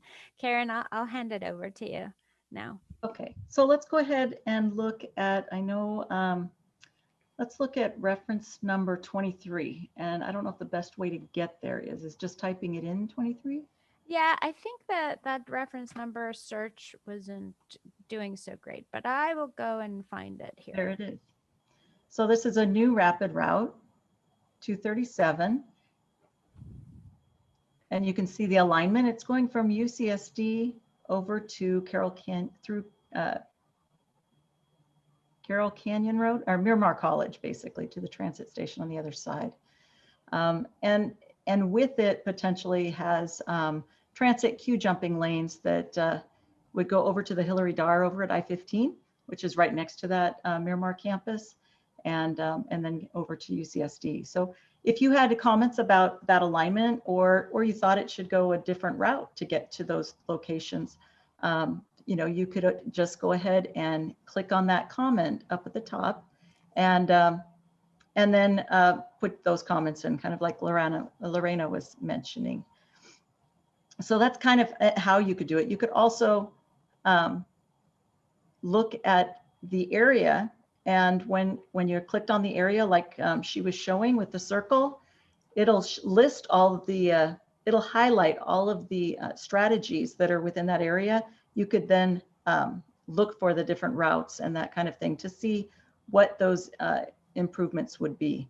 And what I'm wondering is if there's more information that we should provide on like a specific route, or if you think it's a great route and you want to give a positive comment on it as well, that would be just as fine. Yeah, and let me point out another little feature here, because right now you're looking at this 237 and the queue jumps, because when I selected it, there's 3 things that go right on top of each other, and you can see that here. So you can see the actual route, 237A, and then you'll see the transit signal priority elements of that route. And then the thing that we were just looking at, the transit queue jumps. And so the different technology elements of that transit route are highlighted in the same way. They all, of course, have the same general geography. So that's why you're looking at it this way. And those actually all pair together, right? You'd want all 3 of those to have that route be the most effective. Exactly. I see Deborah's hand is up. Yes. So when you're looking at these rapid routes, do you see it, gives the beginning and the end? Do you see the stops along the way? No, we don't have those determined. That actually is part of the planning process with the local jurisdictions. So there might be a planning level number of stops that help determine at this point the efficiency of the route, for example. But the actual stop locations will be determined further down into the planning process and design process. And I'm not sure if there's anything else you'd like to say about that, Rachel. Well, I can add one more thing too on this. Remember, this document is kind of a blueprint. Think of it as a blueprint for the corridor, and it's going to help determine the best way to intertwine all these different types of modes and the implementation plan for those modes. But each mode, each project, each strategy will have its own project and be its own document later going through the environmental process, the design and construction. So this is kind of going to give us a blueprint for how we can maximize the efficiency of the transportation throughout the corridor. And that's the idea of it, and to aiming for what we can achieve by the 2035 timeline. Does that make sense? Yeah. Okay. All right. We could look, I'd like to look a little bit at active transportation. I'm kind of I enjoy my biking. So I'm going to click, have her click on the active transportation. And one of the things that I wanted to highlight on the active transportation is that what you're going to find is it's going to try to connect these mobility hubs together. So when you look at each of these, you'll see how they connect. If you look, you can see the actual northern one, which is only a partial mobility hub at the Carmel Valley as it goes off of the study area, but it does connect to the Sorrento Valley mobility hub south. And so if you click on one of those purple lines in between the two, then you'll see the bike strategies as they come through. So this would be the Carmel Valley University Community Connection right there, and how you could potentially get on a bike from one mobility center or mobility hub to another. And then it'll also give you a good description of what it is. So it's got a general strategy name and then a description that you can pull over. I know one of the things when I was trying to navigate through this was getting to see that whole description. But if you pull them over, you can actually get the full text of what's in that description. Or we can try clicking here too, but then that makes it, you know, try to grab the right line. Yep. Well, and you know, the other thing I wanted to show, and we'll go on to that too, is there any questions on the active transportation and mobility hub? Okay, let's go ahead. I wanted to show a managed lane connector. And let's see. Let me zoom out. We could here. do, let's see, 575 would be one. And I just wanted to show how the map, what it does for it. Yeah, and one of the things that you can also do here is sort this if you're trying to find it. But here's the one we were trying to get to, and it's gonna zoom us way in. So we got. That's what I wanted to let them know. You got to zoom out for it to see where you are, because it's just going to give you the point of those two routes. And this one, this strategy, you know, even though it says managed lane connectors between the two freeways, you need to read that description to see, well, they're really talking about the west to north and the south to east, the north to west, or it'll say in the description if it's only two of the directions or if it is all the directions between those two freeways. And remember, those would be a benefit for any of the transit that's trying to use those managed lanes, right? To be able to move quicker through the areas as well. Any questions with that?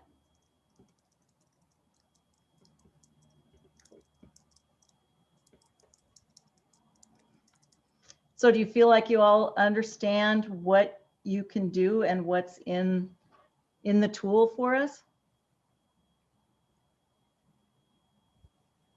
Kurt, yes, go ahead. Kurt. I guess just for clarification, if you're in a area and you select one of the strategies, transit or highway, are all of those listed part of the strategy, or is it some number of those that might be implemented? So is that list a complete proposal, or is it a selected menu? So let me clarify the stage we're in of the project, because that's really important. There is no proposed solution as a whole, right? We're building towards a network for the South Bay to Sorrento. And so before we go and try to put all of these together into alternatives that will be evaluated more detail and costed out and feasibility, a lot of additional analysis will be done with these alternatives. The ones that we select, right? We're going to have to do some prioritization and create a network that really helps us address the South Bay to Sorrento priorities and corridor issues and priorities. And so today we're just showing you strategies that are out there, ideas, concepts that have been brought together by other studies. And so we're looking at a number of different studies, from goods movement to resilience to transit solutions, right? And we're bringing them all together in this list, and we call this our universe of strategies. And some of them have been, we've looked at them and we've selected them out already because they're outside of our study area, for example, and we're going to provide those lists as a PDF for you to be able to verify and just make sure we didn't miss anything. But this is sort of the preliminary list. We can still add projects to this list to be evaluated and considered. And so that's where we're asking for your help to make sure that we have all of the concepts and strategies that are out there that we should be considering to come up with a solution. When we come back to you in the, we'll come back to the stakeholders in the summer and then the public in the fall with the proposed solution, right? That will be the fully evaluated network. As of now, it is just sort of a list of all the projects that could provide relevant solutions for the problems we're seeing in the corridor. And those solutions, that was part of what Jennifer mentioned, that little funnel diagram, we'll be evaluating those solutions with the data available and with comments from the public, and how they can be, again, intertwined to get the best possible solution for that blueprint for the corridor. So these are definitely way more solutions than what could actually be done by 2035. Hence, the input is needed. I mean, we definitely value it. The only other thing I was going to show was just one of the things that Lorena did cover, but I found something that it was useful was to recognize that if you highlight that area, it does highlight everything that's in your area, that highlighted area. So go ahead and zoom out for a second here. Mm-hmm. And when you highlight an area, just maybe do a little smaller area than the last one. Let's see if I can clear all our selections. And I'm going to go with the square. All right, we want to, you want to look at this area. Which area were you interested in, Chris? You want to look up over here? Oh, let's see. How about, yeah, why don't you just pick that? I think that's as good as, yeah, that's kind of a small enough box, I think, to yeah. So if you pull that open a little bit, we should be able to see what you're trying to get at. And when you look below, if you see, some are highlighted and some aren't. So those highlighted ones are the ones that cross through that area that was just, that Lorena just highlighted on the map. Should I do it again? Because I chose the selection. So I'm going to clear the selection. Let me do it again. So how do you clear the selection? There's this little trash can here. You're not going to delete anything. You just clear the selection. Okay. So I was afraid of throwing something out when I clicked that for the first time, but we clicked the selection. So that's how we clear the selection on the table. If you still see the selection here, you clear the selection up here too. So you clear that out, and then let's go again. And so I chose a little square here, and just might take a second. And then let's see that these in the table, they'll start to show up in blue. So you can see the entire list, but then these highlighted in blue, those are the ones that you ended up selecting. And if you just want to see the ones you selected, that's where you hit this one with the little check mark that it says show selection. And so I'm going to do that. And that's some of the things that we know that there's rapid Route 237A and 237B. So those are some of the lines, but you can notice here that you've also captured a lot of the regional local bus service improvements. Those are region-wide, right? And so in fact, it's all this spaghetti soup of lines. Those are the existing lines that are being shown and saying that's the sort of local bus service improvements. We also have active transportation feeder network for transit stops outside mobility hubs. So if you're not in a mobility hub, those transit stations need to have like sheds, right? Active transportation, so you can walk and bike to the stop from further away, and you're safe doing so. So that's part of a general strategy that's applied across the entire corridor. Zero emission vehicles. We need to upgrade the entire bus fleet to zero emission vehicles. Add transit charging spots at maintenance facilities and stations. That's absolutely corridor wide. In fact, it's region wide, but we don't want to lose track of it as we look at our study. And then we'll also have here the signal priority for the routes that we selected, the queue jump lanes for the route we selected, and we also ended up capturing some of the general Lausanne corridor improvements. And this is actually a summary for a set of improvements that are coming from the Lausanne corridor coaster updates in UTC, which is a series of projects in the Lausanne corridor. We have 5 minutes remaining. All right. Any comments or questions? We hope that you take your time to explore, that you request further feedback, that you come to office hours as we start to engage more with the public. We just wanted to make you all part of our soft launch of this tool and help us make it better, and give you a heads up on this upcoming public engagement period that we have kicking off on May 10th.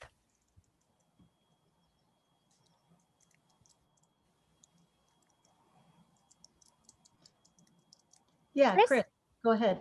Yeah, so yeah, always asking the question, when is it due, in order to be able to facilitate time planning. When would you like feedback and responses on those things we've identified as of interest? Yeah, so anything you can give us before May 10th will go into our sort of relaunch, right? We'll try to, as soon as possible, we'll establish a list of features and bugs and try to resolve anything you encounter. So that's before May 10th. After May 10th, we're going to be collecting general comments on all of the strategies through June 27th. But don't wait till June 27th. Give it to us as soon as you have them. We're going to be starting to look at those comments starting May 10th. Anything that comes through, the team will start to look at it and start to develop these evaluation criteria and understanding the priorities of the public. So I'd really recommend you submitting comments early rather than later. But Okay, so this is a time period for trying to explore the good and bad features of the tool. In some sense, it's useful to maybe break it. Just Exactly. Just because that will increase its robustness when the public encounters it, and then to see if it looks inclusive. Yes. In terms of the list of strategies down there. Okay, all right, I think that's clear. Great. Anything else, Karen? Or Deborah, I see your hand up. Yeah, so I'm just not clear. So there's two different potential rail lines here. One is the purple line, the commuter rail, and one is the Lausanne. And I've been to the Lausanne corridor workshops recently for the Bluff and the Miramar Hill, alternative routes they're looking at. So are they both reflected here? And I'm particularly confused about here, the purple line is going maybe to UTC and then Kearney Mesa, and then the Lausanne, we're not sure, but it might go to UTC, and how the rail lines, because those are obviously major investments and major transit projects. So how do they fit into the UTC and Kearney Mesa locations here? Yeah. So within our corridor study, the purple line is completely within our corridor study. See, I did it again. I'm going to be selecting something randomly. My apologies, because I forgot to do this. So let me go back to the purple line. I ended up selecting the trolley. So the purple line, as you can see, is completely within our study area. So Right. that is the primary solution of the South Bay to Sorrento corridor. The Lausanne corridor is actually outside of the study area. And so I'm not the biggest expert on the Lausanne corridor. So we're taking the projects that they're identifying within our study area, and that includes some of the Sorrento Valley improvements, some alignments, track alignments or safety features for Sorrento Valley Station that align with the Lausanne corridor. Those are what we call the Lausanne corridor improvements that we know are important, but are not part of the essentially the critical solution of this corridor. And that's one of the things we don't want to lose perspective on, right? That we have all these other projects happening outside of our corridor that end up making a full network. But I hope that's helpful. Right, and so the purple line at this point is proposed to go from Kearney Mesa, perhaps underground, but how do we find that out, whether it's underground or above ground to UTC? And then from UTC. Yeah, that hasn't been defined yet. So Okay. there's no place to find it out, but we're going to Okay, all right. continue to do the studies as we move forward with designing it. It's probably, that one would probably take a little bit longer to Yeah. fully define. That'll Okay. be the project itself will start studying those types of features. Whereas this is a You would planning- choose the project before you even knew whether it would be under, because I mean, the environmental impacts would be hugely different if you did it underground. versus And that would be studied in that environmental document where they would probably look at multiple alternatives of how to do it. They probably would need to.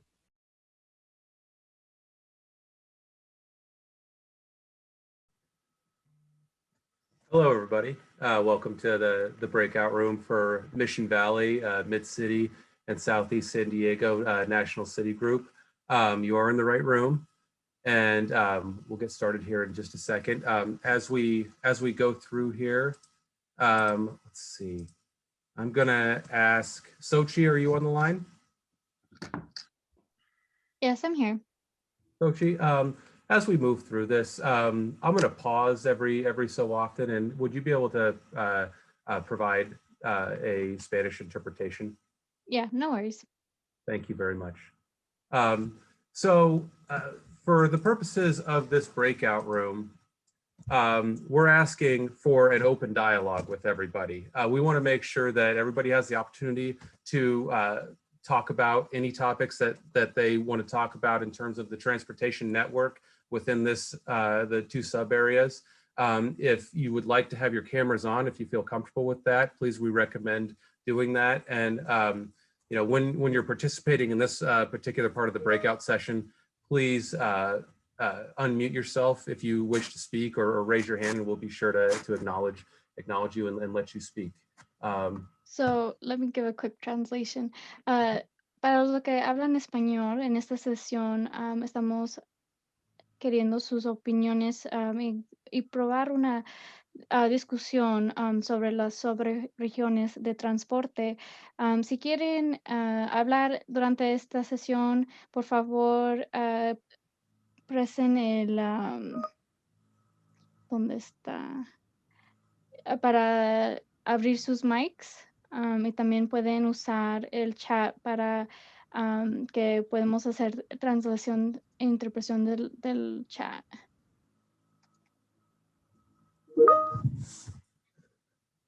Okay, so the next part that we want to go through is just our agenda for the time that we have available. So we're going to do an icebreaker, a quick icebreaker, and this is going to help direct our conversation that we're going to be having for the rest of the session. Sochi, I'll let you interpret.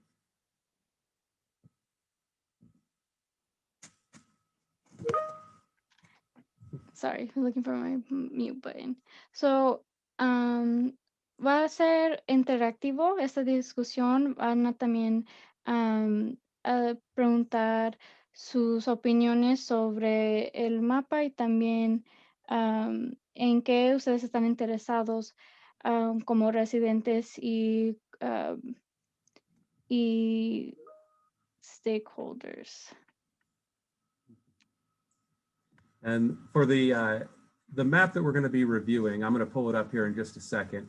We're going to start reviewing some of the functionality of the map tool, the interactive map tool, where you're going to be able to review these strategies on your own and provide comments to these. And we're asking that you sort of be our beta testers for this map that we've been working on. So ustedes van a ser los primeros para experienciar esta mapa interactiva y ahorita vamos a empezar eso. And there's no way that we're going to be able to get through all of these strategies within the particular sub areas. So again, that's why we're going to be providing this link to everybody, and you'll be able to take a look at all of these.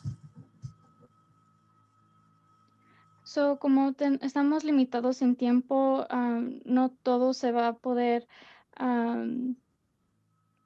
estar en esta discusión, pero también están, pueden...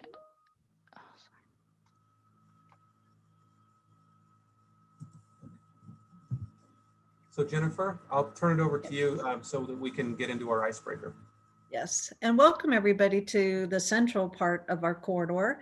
And what we want to do now is, you know, because we have so many strategies, you can see the different types under each of these tabs.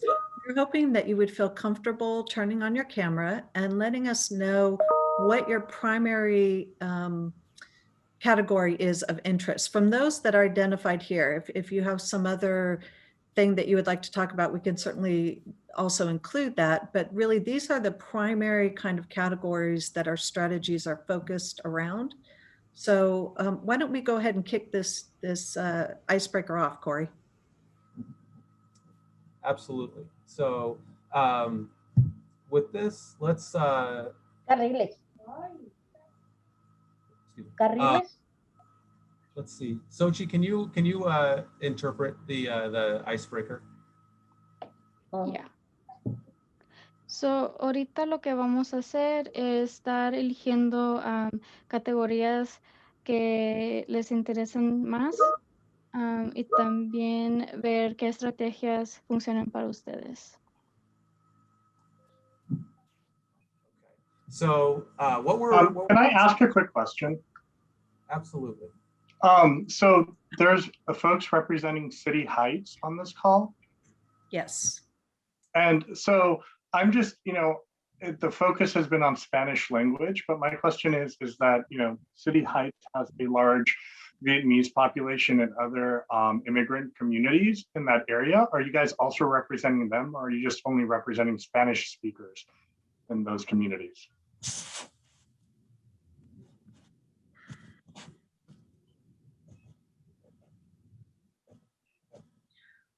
You know, Roy, I think that we could probably get back to that question. I was hoping that we could kind of start to focus on the projects and the strategies. So does anybody on in the breakout session want to share with us what of these categories is most interesting to you? I can share with you that I'm a transit person. I've been doing transit planning for almost 30 years. So all of these transit strategies right here, those are near and dear to my heart. So how about the rest of you? Anybody else want to share? Yes, I would like to say something. Mm-hmm. Yes. Yes, I think it's very, very critical for City Heights to open up a transportation corridor that would give people of not only the East County, but the central part of San Diego to all access points throughout the whole county. I think it would be critical for City Heights to also receive this, you know, in its hindsight to find solutions through our transportation needs. I still think it's really important for City Heights to get this. I think it would open up a lot of opportunities as well as jobs for this particular area where it's really in need of. I think I'm just going to stop there. Okay, thank you, David. No, I agree with you. And I think, I'm hoping that a strategy we're going to show you is going to get to the heart of what you just said. I see that we have a couple other people with raised hands. I can't see it myself who's raised their hands, but Corey, maybe you can? Jennifer, this is Barry Pollard. Oh, I've there we raised, go. I'm looking at the three that I think would be really interesting and needed are mobility hubs, active transportation, and transit strategies. And that's keeping things local. You know, I'm sitting here looking at Euclid and Market, a potential hub there, but I'm really a little uncomfortable because in 5 or 6 years, that place is going to be tripling the size and population and traffic. Mhm. So that's why I asked earlier, you know, who's monitoring the growth patterns? We have over 175 unit mixed use and affordable housing units going up on Euclid, where Gompers and the Hilltop area. Mhm. That's going to cause a lot of traffic. And I know I brought up the mobility hub earlier because, you know, you're talking about that last half mile, that last quarter mile. Yep, yep. Going to have a lot of seniors in this community that's going to have to worry about that. And all of the people that are going to be moving in. I have this feeling if history is any indication of future performance, we're going to be having this conversation decades from now. I hope not. You know, No. That's why I bitch all the time about infrastructure. That's why I'm looking at what's going on here. And it is obvious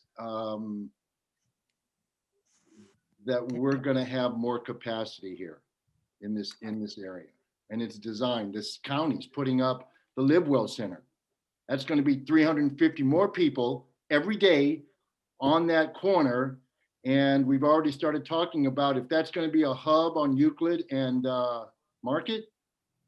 You know what kind of foot traffic we're going to get between the new Live Well Center, the county Live Well Center, and that hub? No, a very, very valid point. And you know what, Barry, we'll take, when we go into the actual strategies, we'll pull up that area specifically and see what we have planned in that area so that we can take a good look at that. But let's go ahead and take another representative who's in the room, if you don't mind, Barry, and then we'll jump into the viewer because that's what we're trying to get to. I'm good. Thank you. I'm sorry, Corey? Delia, you had your hand raised. Delia Contreras. Delia, yo creo que usted hizo la respuesta de español, de interpretación. Está en la pues no escuché que me digan. ¿Qué me preguntaron? ¿Que me presente? Sí, que se presenta. Si tiene una pregunta. Muy bien. Mi nombre es, no sé si me escuchan.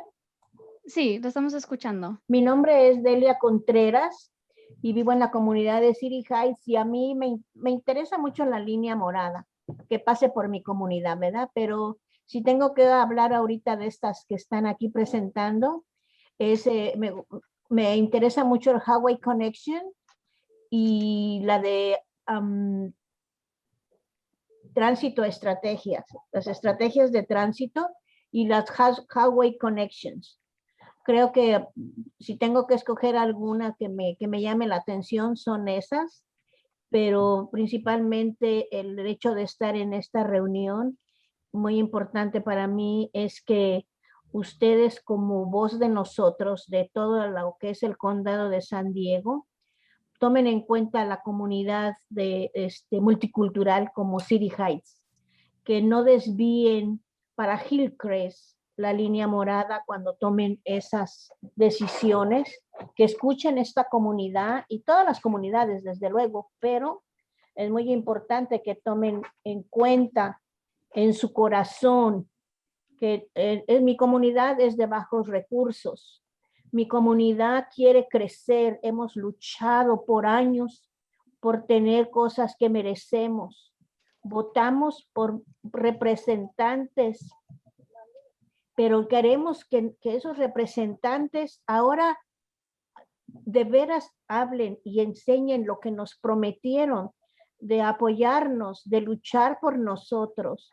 Queremos que nuestros hijos también disfruten de cosas buenas. Nosotros, mi comunidad, somos muy trabajadora y ocupamos mucho tiempo para transportarnos de un trabajo a otro. No podemos tener 2 o 3 trabajos porque no tenemos carro y no podemos transportarnos todo el día de un lugar a otro porque pues no nos alcanzaría el día. Piensen en nosotros, somos de bajos recursos. No toda la comunidad tiene carro para transportarse. Las comunidades de áreas blancas que tienen un carro y que lo pueden dejar en la estación del trolley o del bus, se pueden transportar fácilmente, pero nosotros no. Tómenos, por favor, en cuenta. Estamos creyendo en los líderes. Cuando votamos por ellos es porque creímos en ellos. Ahora queremos que ellos nos muestren que podemos seguir confiando en ellos y volver a reelegirse. Yo sé que en Sandac todas las posiciones son hasta por muchísimos años y no les importaría mucho, pero necesitamos que mi comunidad salga adelante.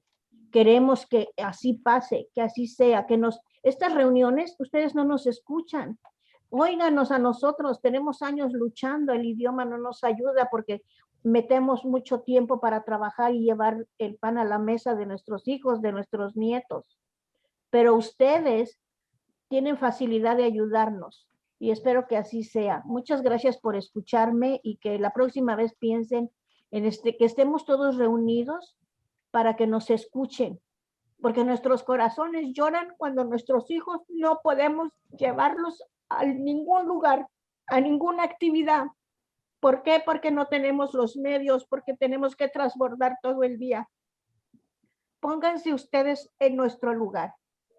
Muchas gracias. Gracias, Delia, por compartir eso. Les voy a dar un resumen en lo que habló ahorita usted, ¿ok? So Corey and Jennifer, basically what Delia was saying was that she is from City Heights and she had questions about the purple line and basically its connection to the highway. So for like strategy purposes, basically she was interested on connections to transit and strategies. And then basically emphasized the need for Spanish translations, and then really having the right to speak on these type of meetings, and to take in consideration of the multicultural aspect that San Diego is, and that that she comes from a underserved community, and to also take in consideration those underserved communities, and that they work very hard and they don't have the luxuries to transport through a car, and so they do use the bus and the connections. Great. Those are all very good comments. And I think, as you know what, Corey, I know there's other folks in the chat, but I really don't want to run out of time before we actually show you the tool.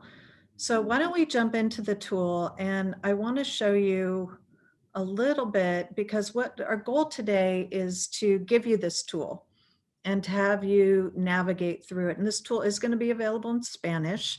So I think that'll make it much more applicable for you. So Corey, why don't you bring up the purple line through Mid-City Mission Valley, and let's talk a little bit about that one. So what you see here, and let me orient you to this graphic.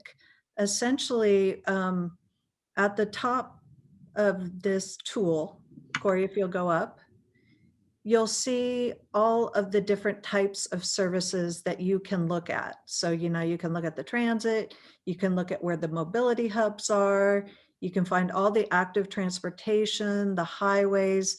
So each of these different elements are clickable. And you can go in there and it's going to give you a list of strategies. And if you look down below, Corey, it'll tell you what each thing is within that study area. But then additionally, you can actually click on a line within the tool and it's going to pull that up, like Corey just pulled up the purple line here. And it's going to give you some information about what that route is, and it's going to highlight. So you're going to see exactly what, where this route goes, or what the extent of the mobility hub is, or where the active transportation route goes.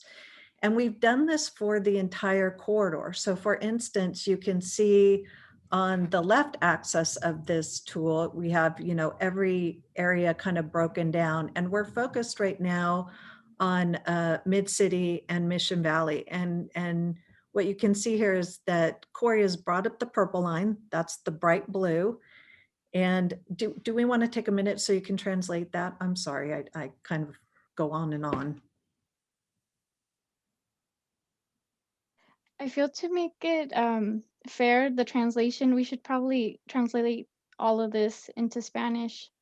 Yes. And provide it after. Yeah, okay. I think that that's probably fair because there's just so much. There's just here. so much to cover, yes. Yeah, okay. So let me just tell everyone in Spanish. Si vamos a distribuir, si nos dejan su correo electrónico, la presentación en español, es que no es justo como es esta presentación nomás está en inglés. So sí sabemos que se necesita esto en español. Disculpa por lo mucho que ando hablando. Great, thank you. So Corey, can you make this a little bit bigger in this area? Because I want to highlight a couple of things here. So what you see here on and let's stick with the purple line and that's highlighted here is that, as part of this CMCP activity, we really took a deep dive into where we might want to see the station for the purple line. And there's been promises made to have it, along I-15. So we do look to provide a station somewhere in this area. We haven't specifically defined that yet.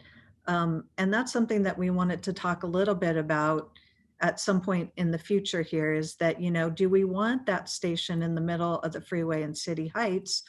Or do maybe you have recommendations of a different area in City Heights that would provide better walk-up access or better access to a major activity center that you would want to see? Additionally, what you're seeing on this graphic are a number of our rapid routes, and those are identified here in the orange colors, and you'll see that we have the one coming up I-15. We continue to have service across University Avenue, El Cajon, Adams Avenue has a rapid route. And then we've also tried to connect some of the east-west points because we understood, that's a very important element. But also what you'll see, of course, can you go back and highlight all of those blue, the local bus services again? So what you'll see here is all this blue comes up. And what we're showing you, if you look up at the box there, is that the local bus network throughout this region is slated to get increased frequency. So a route every 10 minutes, and then also increased span of service. So you'll also see that there's quite an extensive increase in the overall local bus service that's provided. And each of these different elements within here are clickable. So after we're done here today, because as we told you, there's many strategies that you may want to take a look at, we'd like you to provide a comment. And Corey, can you show them right now about how they might provide a comment? Absolutely. So whenever you see a strategy that you would like to comment on, what you can do is right here at the top, just above the map, there's a button, comment on a strategy. You'll click on that and up pops a quick survey, and you'll want to remember the reference number that is located on every project. So for instance, this one is 63. So we put in 63. And then it's local bus service. And then below, you tell us what you think of the strategy in terms of on a scale of strongly agree to strongly disagree. And then what you believe the strategy helps to address. So you can click any of these applicable boxes and then add any more comments that you wish, your zip code, whether it be where you live or work, and click submit. And your comment will be collected for that particular strategy. Great.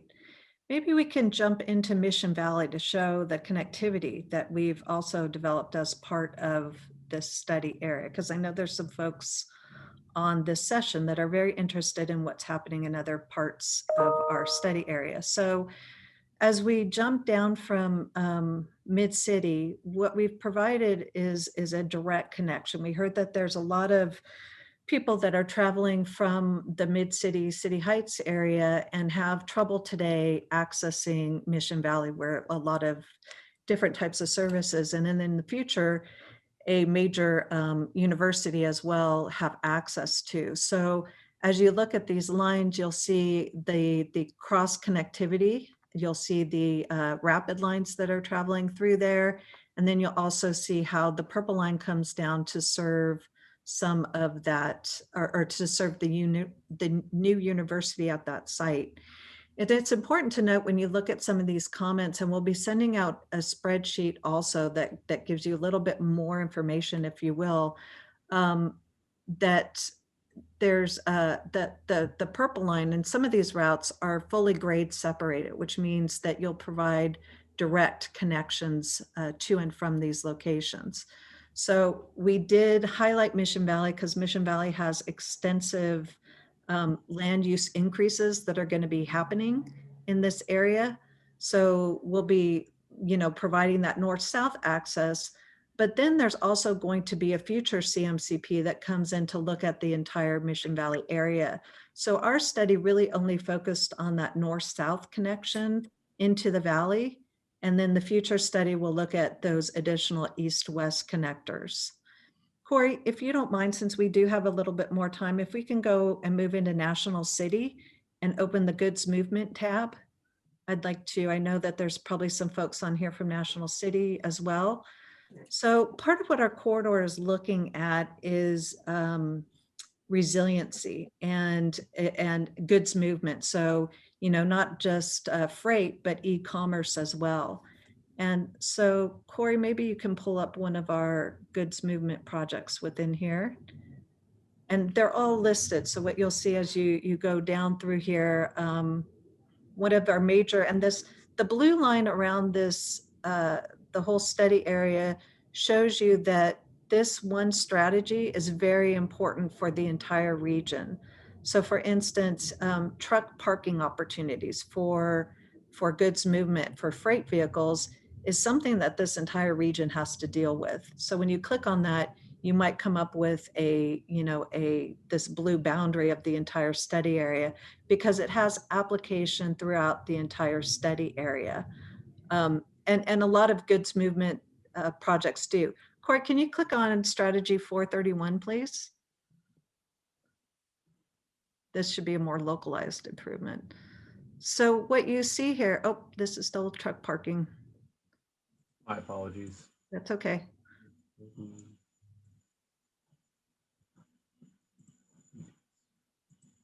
Oh, looks like we might, there we go. So here's some of the marine terminal improvements that have been identified, and you'll get more information in the tool, but essentially this helps you to see, what are those goods movement projects, are projects that are going to benefit our the movement of goods and services throughout our region. And so we have those under the goods movement tab. As you can see, there's quite an extensive number of strategies, and they're all kind of localized under each of these different tabs, if you will. And so that's why we've been jumping around a little bit. Is there somebody on the call who has a specific project that they might want to see if we can locate it and talk a little bit about it? Or I can just continue to show you different projects in our areas.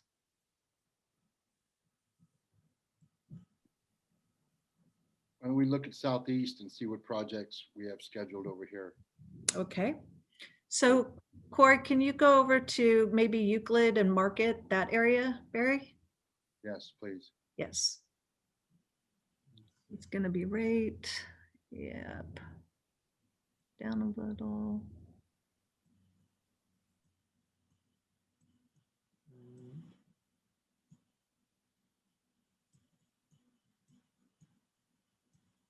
You've gone too far down, Corey. You're gonna go back up.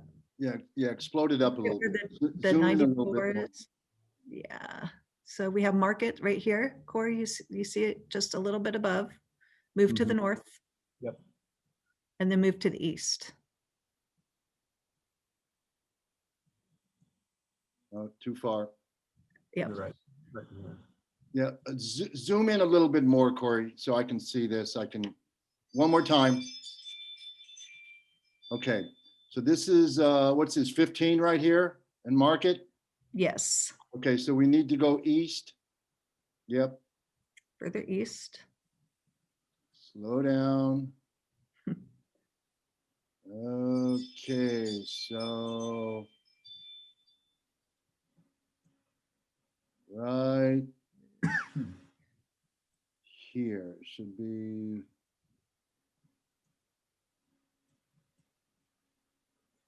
Okay, Euclid, 47th and go on a little bit more. Right there, this is Euclid. yep. And so here's where all those homes are going up. If you could go north. Okay, so I need you to zoom in on a little bit more on this, please. A little bit more. I'm just trying to read things. Okay, so here's 94. See that purple area? That's going to be construction area. That's going to be all kind of 150 some homes. This looks like it's Millennial Tech, and then O'Farrell is a little bit more to the east, west. So most of this activity is going down Euclid, go south. I would like to let Okay. everybody know that there's only 10 minutes left, but continue Okay. with your comment. Go back north, you'll see Market Street.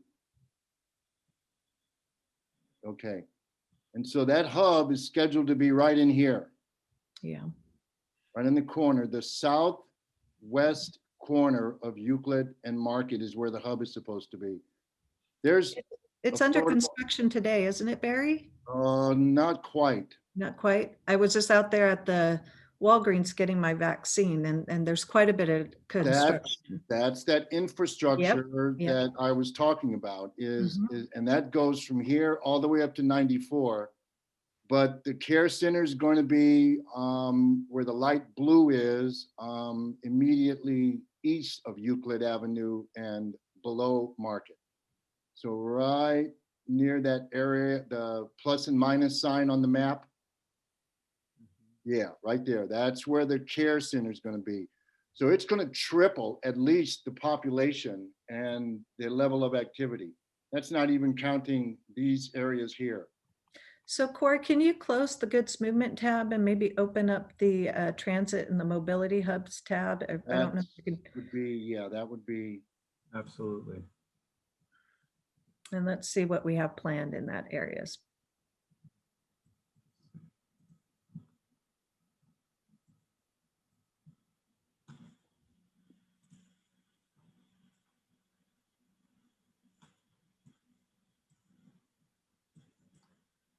Let's see.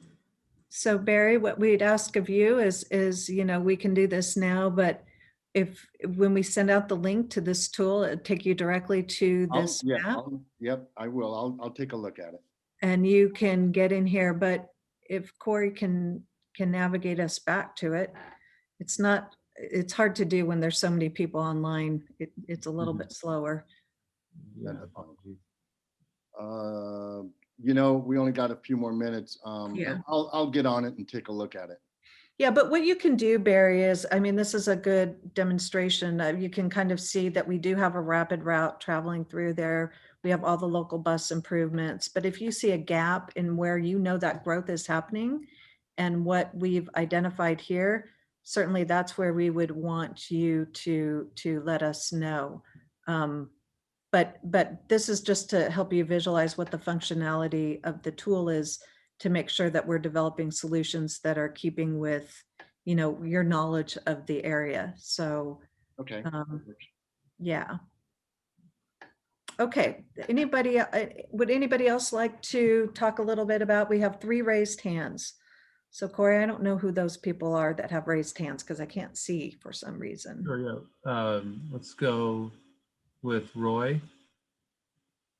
Okay. Oh, sorry, Jennifer. I was just, this area I put in the chat is topography just is going to be a challenge here. And I see that the map is kind of flat. So I'm just, my only concern is it's hard to tell, like, you know, Mission Valley to like Normal Heights. It's hard to tell that connection there because you do need some sort of transit connection to get you to the valley to use those services, or even the Qualcomm station where the Purple Line might be meeting. It's difficult to get there based on like the topography and the access points. So that was just my one comment I just wanted to make, is the strategies are great, but to look at them here, it doesn't show those challenges. That's all. Thank you. Yeah, let me find out if we can overlay the topography, the topographic map too, because this is GIS based and we should be able to do that. But that's a good comment. Thank you, Roy. I think that we had a couple more hands raised. Yes, Carol. Thank you. So I wanted to go back to, it's a little bit unclear. One of the main concerns that the community has, and I also want to share a note from a community member. Just so you all know, we met yesterday in preparation for this meeting, and the participants that we have here that are monolingual Spanish speakers prepared for this meeting yesterday. And so we had some folks that unfortunately at this time are not able to participate. So that's another ask that we have, is that you make sure that stakeholder group meetings are held during times when people could actually participate, such as after like 5 p.m. So one of the biggest questions that our community members have, and we're talking 15 to 20 people, is the alignment of the Purple Line. Is the alignment being planned for it to go through City Heights, or is the alignment being planned, or is that an alternative? And why is that an alternative when the community has been advocating for that for decades now? So just kind of wanted to have clear understanding on that planning process. Thank you. And then if I could then share Marco's talking points, who we spent time with yesterday gathering his thinking. Okay, absolutely. So yeah, we did have 2 alternatives going through the center of the corridor, the urban area of the corridor.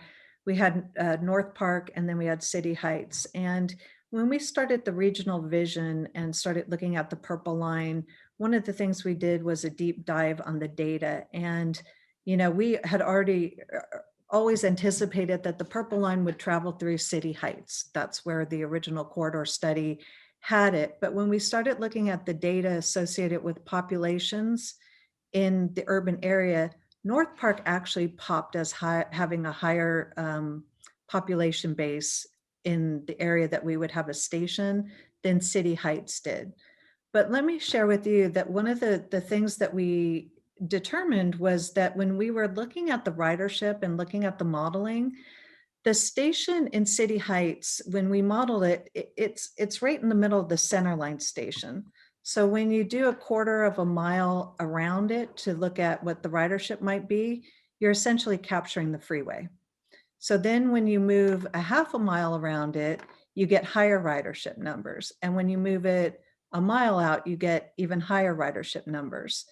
So what we did is we looked at, if we shifted the Purple Line over just to try to get a better feel for what the ridership might actually be, would we get higher ridership out of City Heights? Instead of capturing just the freeway, which has nobody living there, would we get higher ridership?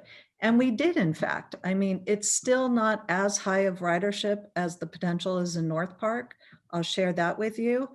But the access into Mission Valley and the SDSU West Station, where the Purple Line would land, is it's an important connection. And so we determined that shifting that alignment back to City Heights, and maybe, and we'll talk a little bit more about this today, we have a meeting with the transportation group, the I-15 transportation group that Randy oversees.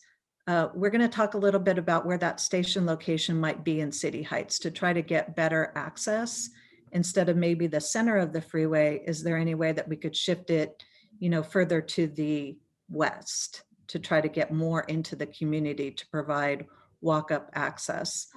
We also, originally, we normally model station access.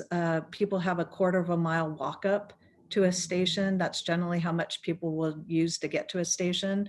Well, with flexible fleets and super walk, we call it when we provide better sidewalks and walkability, we expanded it out to 1 mile. And when you expand it out from 1 mile outside of the City Heights area, you're able to catch much more of the community. So the ridership went up exponentially. So for now, we have shifted the entire route over to City Heights as the primary alignment. And that's the alignment that we'll be studying moving forward. That's not to say, though, that when we go after federal funding, the federal funding grants process requires that we look at alternatives. So we'll continue to look at alternatives, but this will be the defined routing through City Heights at this point. Thank you. I think, just to elevate as we speak with our community members, it would be valuable to look more into that data. It is extremely important for the City Heights community that the purple line goes through City Heights. So we want to make sure that it's actually the top alternative. And it, the demographics as we think of North Park compared to City Heights, I think we would all agree that we're looking at a community of color versus a very highly gentrified area like North Park. And North Park has a lot of connectivity, existing connectivity as it is right now, something that City Heights doesn't have. But I just want to share that Marco, who was in our meeting yesterday, he lives in Menlo and El Cajon, so he's a City Heights community member. He's not able to participate, and he wants to articulate that the purple line going through City Heights is extremely important to him, and that it has to do with being able to transport the family to other places and having access to jobs. And let me see, it's in Spanish, so I'm trying to translate. He's also talking about access to other areas in the San Diego region, so connectivity to the whole region, and also ways in which the transit-dependent community in City Heights could enhance their experience, but also decrease the number of cars in. Hi, everyone. Welcome back. That may have been a quick and cold way to switch back over to the main room. If you were in your breakout room and talking, we're back in the main session here. And as my colleagues are coming back into the main session, we're going to take just a moment, and Corey will share his screen in just a second.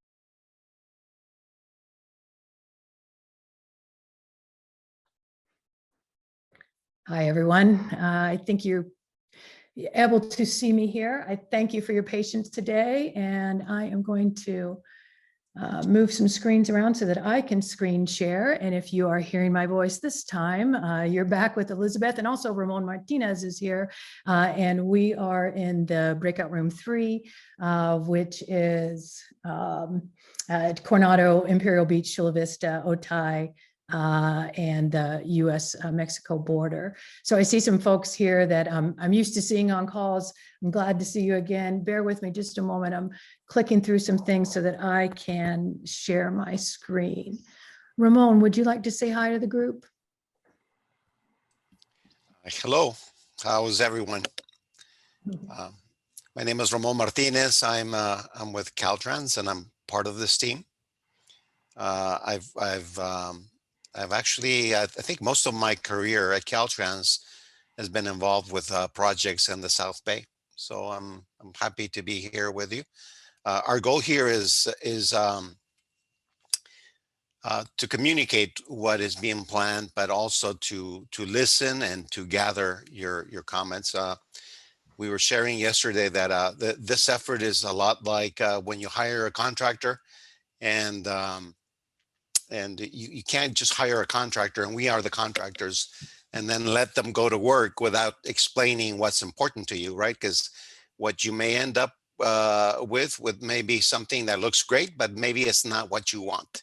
So what we feel our job is to develop something that is acceptable, that works well with the community, with all of you. So that's you know, we're going to show you how to work through the website that has the listed strategies. By no means are these strategies final. They're just in draft form. It's just basically a start of the conversation. So it'd be great if we can get some feedback, whether you like some of those or you don't like them. I don't think we can go through all of them and this time, but we'll go through some and give you an idea how to maneuver around them. It's right. And Ramon, can I ask you please to say in Spanish to ask if there are any Spanish solo speakers that would like to hear from you in Spanish? Tenemos, ¿hay alguien aquí en la reunión que habla español o que prefiere el español? Y si puede o decirnos verbalmente o simplemente levantar la mano con toda franqueza, con toda libertad, que estamos entre amigos. No veo a nadie. No, Okay. I don't think so. Okay, gracias. So let's, we're going to dive in, and I'm just going to skip through a few slides here. I want to just kind of give you a quick overview. We're going to do an icebreaker in just a second. I want to hear from you what your interests are. We're going to take a deeper dive into this interactive map that Jennifer and Corey were walking through a little bit ago. We'll take a look at our sub area. Remember, we're kind of the southern portion of South Beta Sorrento corridor. And we do want to hear from you all. And as Ramon said, we may not be able to get to every strategy. On the screen, and I know, Monica, you mentioned that you're not able to see the screen. So I'm going to walk through this a little bit, but I'm going to ask each of you that are on the call to highlight which one of the sub areas or the areas that you see on the screen, and I'll read these in just a moment, are of most interest to you. This will allow us to take our strategy explorer into the areas that you want to explore. And so there are many categories here. So Jennifer's talking about how many projects we have, how many strategies we have. There are several focused around managed lanes and arterials. Those are arterial improvements, managed lanes, transportation, or excuse me, I meant to say transit priority improvements, and some bridge projects as well. We have highway connectors. These are direct access ramps, interchange improvements, and connectors for managed lanes. There are several special interest strategies. There are projects along the border. I see we have some great border folks on our call here. There are military projects. There's the National City Marine Terminal improvements, Harbor Drive, a tunnel to Coronado, or it's on Coronado actually, the zero emission vehicles, climate change and resilience. And I'm reading through these, and I do see a hand come up. I'll get you in just a second there, so that you can select yours. The group's kind of rounding out here with transit strategies, BRTs, flexible fleets and shuttles, park and rides, rapid routes, bus services, commuter rail, all part of our transit. Active transportation, focusing on regional bike routes and improved ped and bike networks, mobility hubs, and then goods movement, truck lanes, parking, truck charging, non-peak delivery, and some e-commerce delivery strategies that we have. I think, and raising the hand was Hector. Oh, Hector. Hello, Hector. Hola, buenas tardes, Ramón, qué gusto verte. ¿Puedo hablar en español? Claro que sí. Y yo les comparto con los demás. Just joking, I can speak in English, and I'm Okay. from Sanda. That was a good one. I'm just reviewing this list, and I wonder, I was looking for a special interest. This is the corridor, the braking session that covers the border, and I don't see border crossings here. And we have every day about 80,000 people right now, even in the under restrictions, which is like Imperial Beach and Coronado together, crossing the border to Tijuana every day, every afternoon. But I don't see it here, even under special interest, nor on mobility hubs or nor in goods movement. So I think if this is the border breakout session, somewhere needs to be. So we will, when we go to the map, I'm going to show you all, we can look at all the projects that are border related. And so I can see that what you're saying is that we just don't have the big enough list here with this general category. We were using this to see what people are most interested in the breakout room. So I'm going to mark yours as interested in border projects. Yeah. Otherwise will be a big oversight. Okay, and so with that, Hector, we will look at border projects in just a moment. Let me ask somebody else on the call. Ricky, what jumps out to you on the screen in terms of categories that you're interested in? Well, I know I should say goods movement, but I'm actually primarily interested in transit. So anything under transit strategies is something I'm going to be very interested to learn more about. Thank you. Yeah. Yeah, sure. And what about Jose? What do you have for interest here? In addition to the border projects, the other special interest that I don't see is how do we address impacts of trade on environmental justice communities, particularly in the Barrio Logan area. The County of San Diego, through their pollution control district, is leading the development of community emission reduction plan, and they have spelled out a number of strategies that actually address environmental impacts and social equity from freight. So I would like to see those. Okay, good. We'll take a look at those. Other folks on the call that any of these categories jump out to you? I see a lot of other folks, Frank, Zachary, Daniel. Anyone want to comment on a category that you're interested in discussing? Yeah, I'd like to see a little bit more conversation on the active transportation. It's understood and very well known in San Diego that there's a very disconnected bike infrastructure network, and hoping to bridge that gap in these next coming years. So I'd like to hear a little bit of the conversation there. Great, Daniel. We'll take a look at a little bit more of those active transportation strategies. Anyone else want to comment on a section that they want to hear a little bit more about?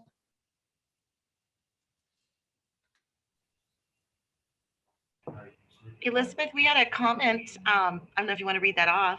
Sure. Can you read that for me, Teddy? Of course, it's from Frank. He'd like to see a direct route, second bridge or tunnel to North Island NAS.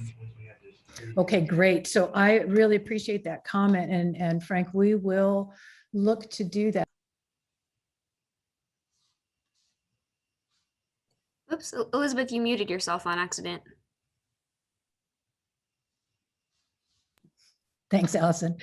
Okay, sorry about that, folks. So I'm shifting to our tool. And so at the end of the call, the tool is going to be released to you. I'm not sure if that's going to happen directly at the end of the call or tomorrow, but this tool, which is in beta format, so bear with us. Beta means we're the first people testing it. We've been testing it internally, but we want to take a look at this tool. Let me get my board and my fingers in position here. And we want to take a look at some of those projects that you were talking about, and allow me just to navigate through this just a little bit here. I currently have selected Otay Vista, Otay Valley, Chula Vista, Otay Valley, excuse me. And so that's brought us into this section. I've also currently selected goods movement. So here on the left, I've selected Chula Vista and Otay Valley, and I've selected goods movement. And that is sorting my strategies list with those two filters. Okay, once I've sorted, then I can go through and I can take a look. For instance, here I've selected the Otay Mesa Port of Entry improvements. So Hector, we're getting a little closer to some border projects here. And when I click on this, maybe you saw my screen, the map kind of flew to the Otay Mesa area on the map. And then it highlighted in green this particular improvement. And here, when I click on this particular improvement, it's given me some more information about it. What we're looking to do is to have you, each of you, and whomever you extend the reach to, use this tool to then comment on. So if I were interested in this and I wanted to share something about the Otay Mesa Port of Entry, I would click on comment on a strategy. I'd put the reference number there. I think it was 941. I looked away. I'd mention the name of it. And then I can fill this out and I can enter comments as needed. All of these comments will be recorded as we go through the process of the project. So the projects are divided into some of those categories we talked about during our little icebreaker. There are transit projects. So I've selected transit, and now I'm just going to narrow down to another section of our corridor here. So I've selected transit and I've selected US-Mexico. And here we can see all of these colored lines are all different projects, which are also outlined down below in the text box. And so here, if we wanted to look at, for instance, some folks were interested in transit. I think that was you, Ricky. I would be really interested to see an I-805 BRT. Now, the I-805 runs the whole length of our corridor. So my map went automatically when I selected the I-805 BRT out to see the full CMCP area. But anytime we select something, it's highlighting in this light blue color. And when I click on that, I get a pop-up box, which is going to give me a little bit more information. Now, in this case, projects that are for the entire corridor, they're all kind of grouped together. So I'm clicking through this pop-up, if you're able to track along here, until I got to mine. And that's just because all of the projects that are for the entire region are sort of grouped together. But Ricky, you were talking about wanting to see some transit projects. So, you know, there could be some that you're seeing on my screen here that you wanted to take a deeper dive into. Ramon, you want to talk about some of the transit projects? Yes, if we could just, we had gone through some of these and picked some that are representative in each category. Can you click on the project 54 or strategy 54? And you can click on that. So all the strategies that are presented, I mean, the idea is that right now we're going to do a few, but that you can look through these and think about these strategies and then give us your opinion of whether you think they're going to work or not, or maybe you prefer something else, right? So in this case, we have, this is a transit project. It's in the transit category of projects.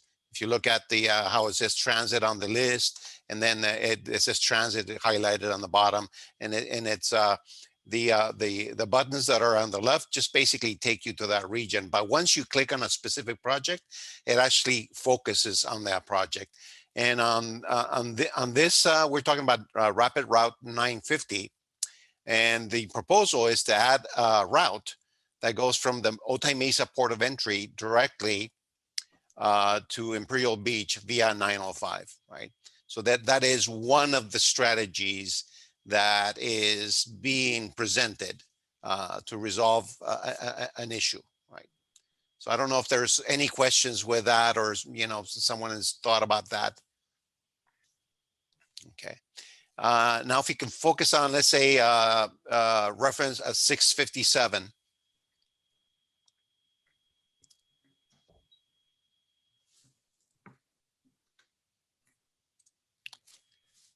Okay.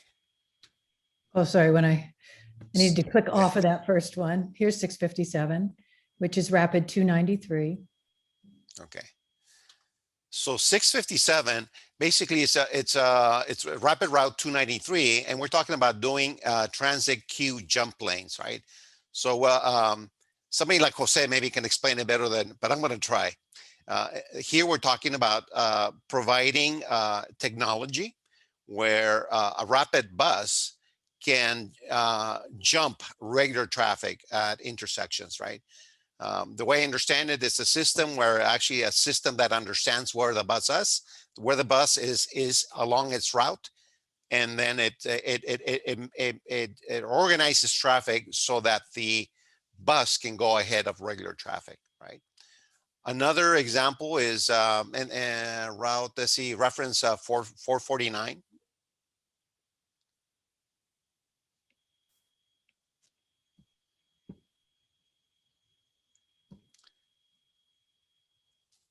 Okay. And here we have, it's I-805, Interstate 805, transit priority measures. So this is really looking at the whole region and looking at adding flexible lanes and transit priority signalization, right? And I picked this one to maybe make a point that so often when we're talking about projects, we're talking about things that are built in steel and concrete or asphalt concrete, right? But many of the measures that can be implemented, they can be done through policy, through changing the way we do things, right? So don't limit yourself when you're dreaming about the future of transportation. Don't limit yourself to things that are just that you can touch. Some of them are ideas, some of them are policies. Policies. And I want to go maybe look at a few of the active transportation. Let's do that. Yeah. Right. So active transportation, they make sense to be merged here with mobility hubs, flexible fleets, and active transportation projects are merged here and just in our sorting process. Which one of these were you interested in looking at? Let's look at 130. And as you're doing that, I wanted to point something out. That when you look at the whole area you're looking at proposed measures, right? Proposed strategies. So what may be a little confusing is that it doesn't show what is already existing. So you have to take that into account. And actually you do have to know a little bit about the area, because when you just looked at the proposed strategies without the existing, it looks a little strange. But I think when you put existing plus proposed, then it would be more complicated. So in this case, we're just highlighting what is proposed. In this case, Ramon, just to add super quick, is that you can see the current transportation or active transportation network over on those story maps, right? You can actually view that map there. Okay. Thank you for clarifying that. In this case, we're looking at proposing a bike facility that connects the Otay Ranch area with National City. And you can see if you can look at it runs parallel to Interstate 805 from I believe it's from J Street all the way up to Bonita. So if you're familiar with that area, this is actually kind of a little bit of a complicated project. But it's over the years, we've noticed that this is a missing link, something that people in Chula Vista are interested in having. And this connects you all the way up to the bicycle facilities that already run parallel to Route 54 between 5 and 805. How much time do we have, Elizabeth?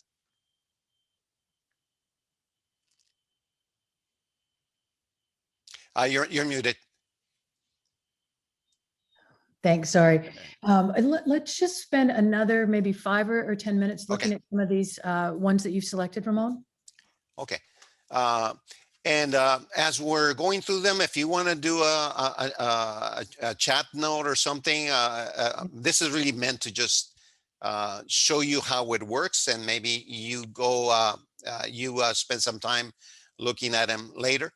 But if you want to throw us a comment, we'll collect it and put it in the with all the rest of the comments. So let's look at one of the highway connections. Let's look at 557, just to look at another one. I'm sorry, in the highway? The highway connections. Thanks. And 557. Thanks, Ramon. Okay, so 557 is a managed lane connector. I actually think this is a connector. When we're referring to connectors, and you see how it actually just refers to a point. But if you want to zoom out a little bit for me, Elizabeth, I think this is actually a little outside of the Chula Vista area, the area that but it affects people that live in Chula Vista and use the border and Coronado. But basically at 805, we all are familiar with there's where the HOV, the carpool lanes end as you're approaching 94, that there's always been a delay. Right now it's a little subdued because of COVID, but it's been an issue. So we're proposing to do direct either transit priority or managed lanes from 805 to 15, going south to north and north to south. So this is another project that is somewhat iconic, somewhat typical. Mhm. And let's see, how much time we have? You know, what we can do, I wanted to ask a couple of our participants are chiming in on chat, Ramon, about some of the areas that they'd like to take a look at. And let's see, I know, Goyo, you were saying mobility hubs at the border station, pedestrian and bike improvements, and then some air quality improvements. Yeah, go ahead, Ramon. Yeah, those are easy to look at. So if you look at mobility hubs, if you just want to click on there and just do in this case, we could do the border area, right? But I think they're all like semi-regional. I think they are, yeah. Yeah. I'm just trying to get the map reset there. And we wanted to see the border, the mobility hub. Right. And you can actually, I mean, you can just actually click, if you click on the bubble that surrounds, I think that's going to bring it up. But right on the, that might have done it. There we go. Yeah. So basically this looks at the whole area as a mobility hub. In this case, mobility hubs really trail a lot of the analysis that is being done right now. So we know that in general, that whole area is there should be a mobility hub. We know that we have the CBX in the middle, right? But the idea is to have some sort of a mobility hub in the middle of this area to serve either businesses or residents of this area. You can actually click, you can actually what you can do here is click on it and add information about what you would like to see. Normally what we're looking at for mobility hubs is we're looking for placing them in areas where maybe there's retail, so you can make them more appealing, more safe, and where there's the ability to have flexible fleets. You know, you could have Ubers parked or taxis or whatever, you know, places where you can have bicycles and places where you can walk around and maybe go from one mode of transportation to another. Maybe at places where people can meet, leave their car and get in on a rapid transit service or something like that. But you can click on any of them. If you close this one, and you can just click on another one. Maybe the one in Chula Vista, which is a little outside of the picture. Sorry. Go ahead. Quick question. So we've been going through some very specific projects, and one of my questions, and I don't know if you touched it before, was the actual border crossing, as Mr. Venegas mentioned before, as a mobility hub. Is that in question, or because you just circled the area with no very specific location, and we all here are interested in what happens with that border and how really it should be integral into how we into any type of transportation situation. I think that is a great suggestion. Actually, if you think about it, there's a rapid transit station very near the border, right? That to me could be a logical place for putting a mobility hub. But what I would do is, as a member of the community, you know, put that comment, register that comment, and think, hey, I think there should be something here to serve the people, and anything you can imagine. Like I was explaining earlier, think of us as the contractors and you as the homeowners, and you're kind of giving us a list of things that you would like to see. What would you like to see in these improvements? I think that would be great for us. That's right. And I was just going to add, Ramon, that Gustavo was asking this kind of the similar question. There is a lot here, is what Gustavo is saying. It's very rich. And there's a lot of information. So the intent of the call today is to sort of introduce us, to talk about some of the projects together, to introduce the tool, to let you be aware that it's a soft launch, and that the Spanish version is coming very shortly after. But we will ask you to make comments on all the strategies, on any of them that are of interest to you, that you have comments about. We're looking for, any new strategies that you might want to propose. We're still in the collection phase of new strategies. And for instance, Gustavo, where you're saying San Ysidro Boulevard, where the trolley ends, it really needs to be a mobility hub. And you're asking how we work with MTS. MTS is involved, but we'll get back to you with a response on those kind of questions. But that's what we're looking for, exactly what you did there. The comments that you're making to us live today are being documented. You don't have to really duplicate them, but you're welcome to as well, to go in and make those comments. Who else did someone else have a hand raised, or another section that you wanted to take a look at that I may have missed? Elizabeth, I was going to mention something that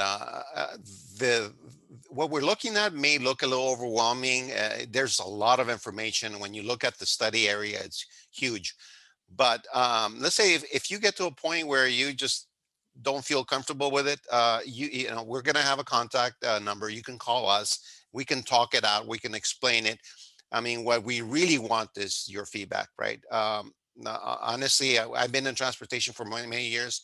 I know enough to know that I don't know everything, and that I don't know how you think and how people around you think. So that's really what we're after, right?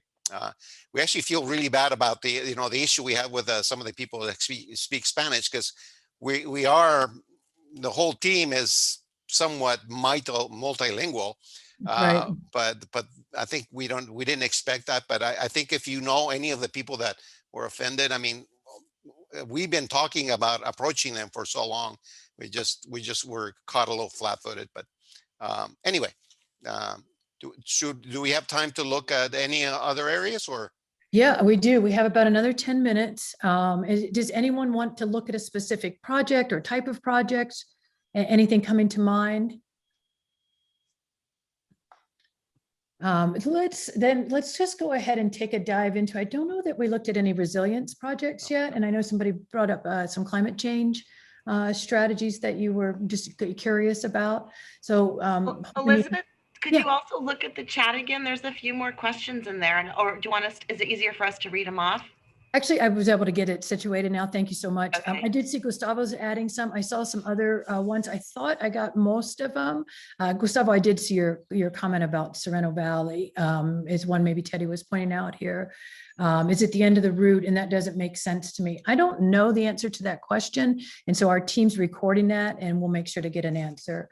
Ramon or Teddy, I don't know that either of you know the answer to that. Like, what is the question? Gustavo says, why is Sorrento Valley the end of the route? It doesn't make much sense to me. Yeah, it's Just a warning. We have about 10 minutes left. Thank you. Okay.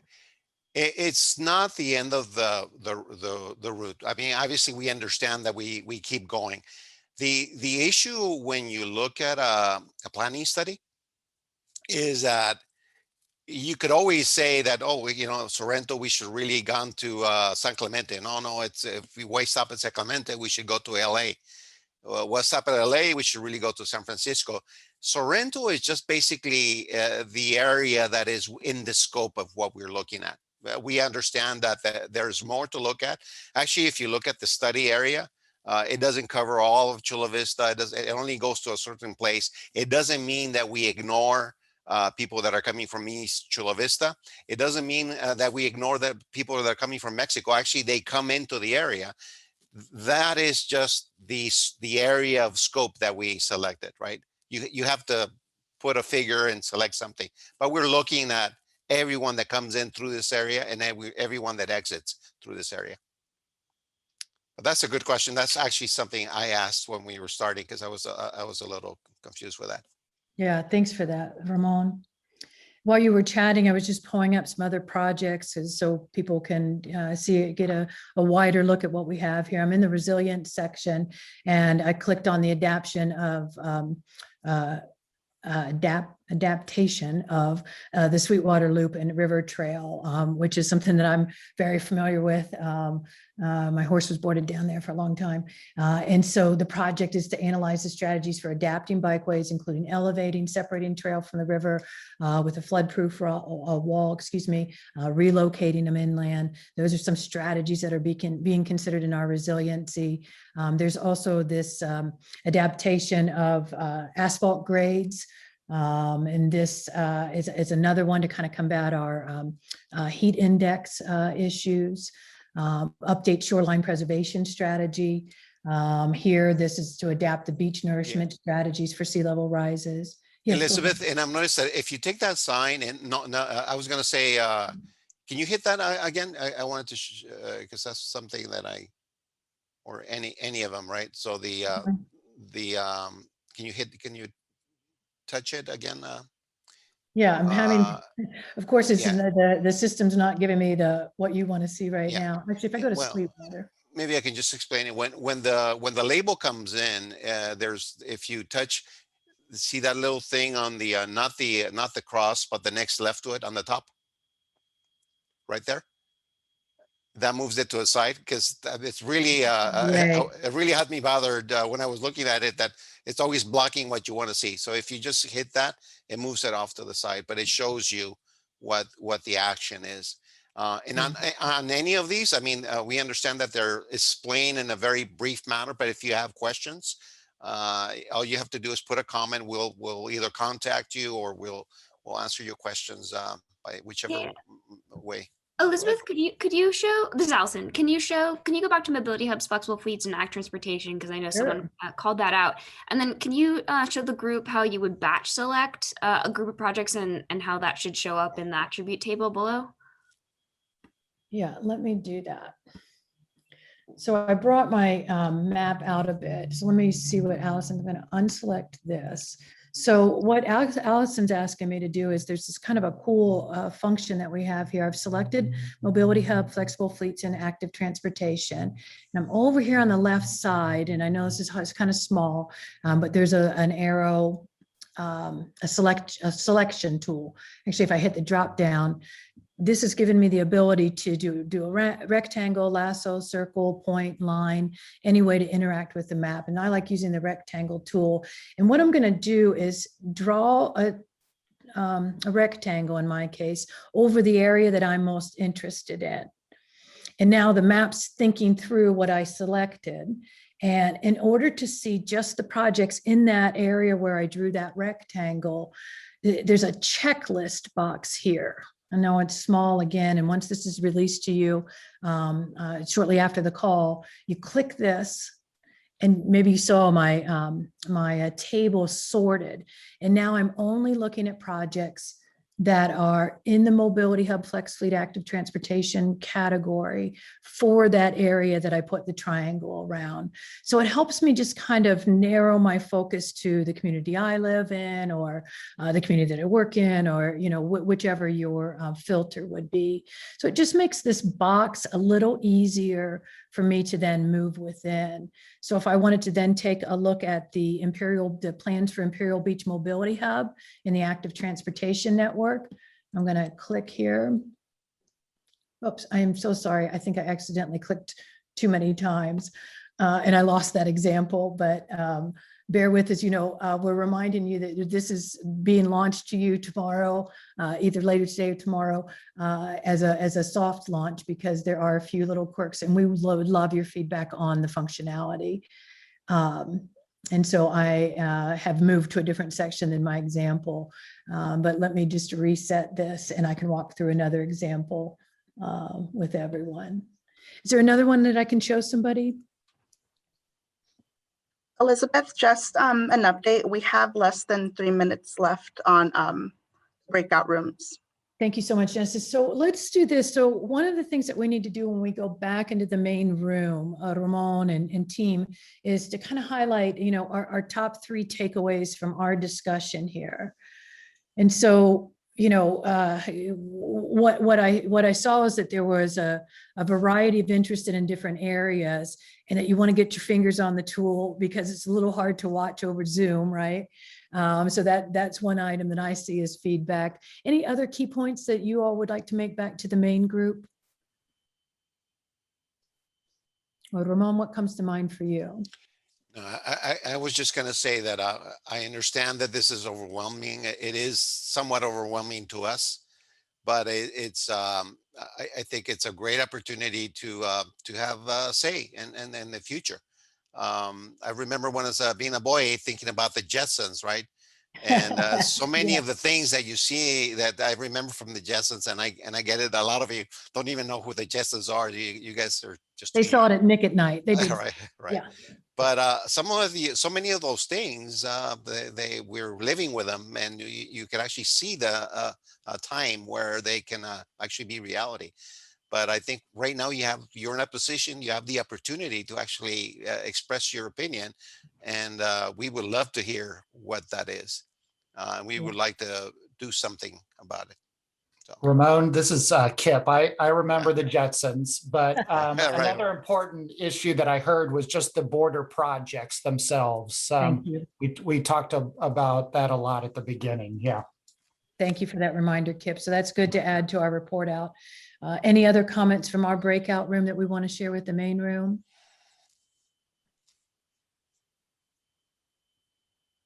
Zach, do you want to share what you're talking about in chat?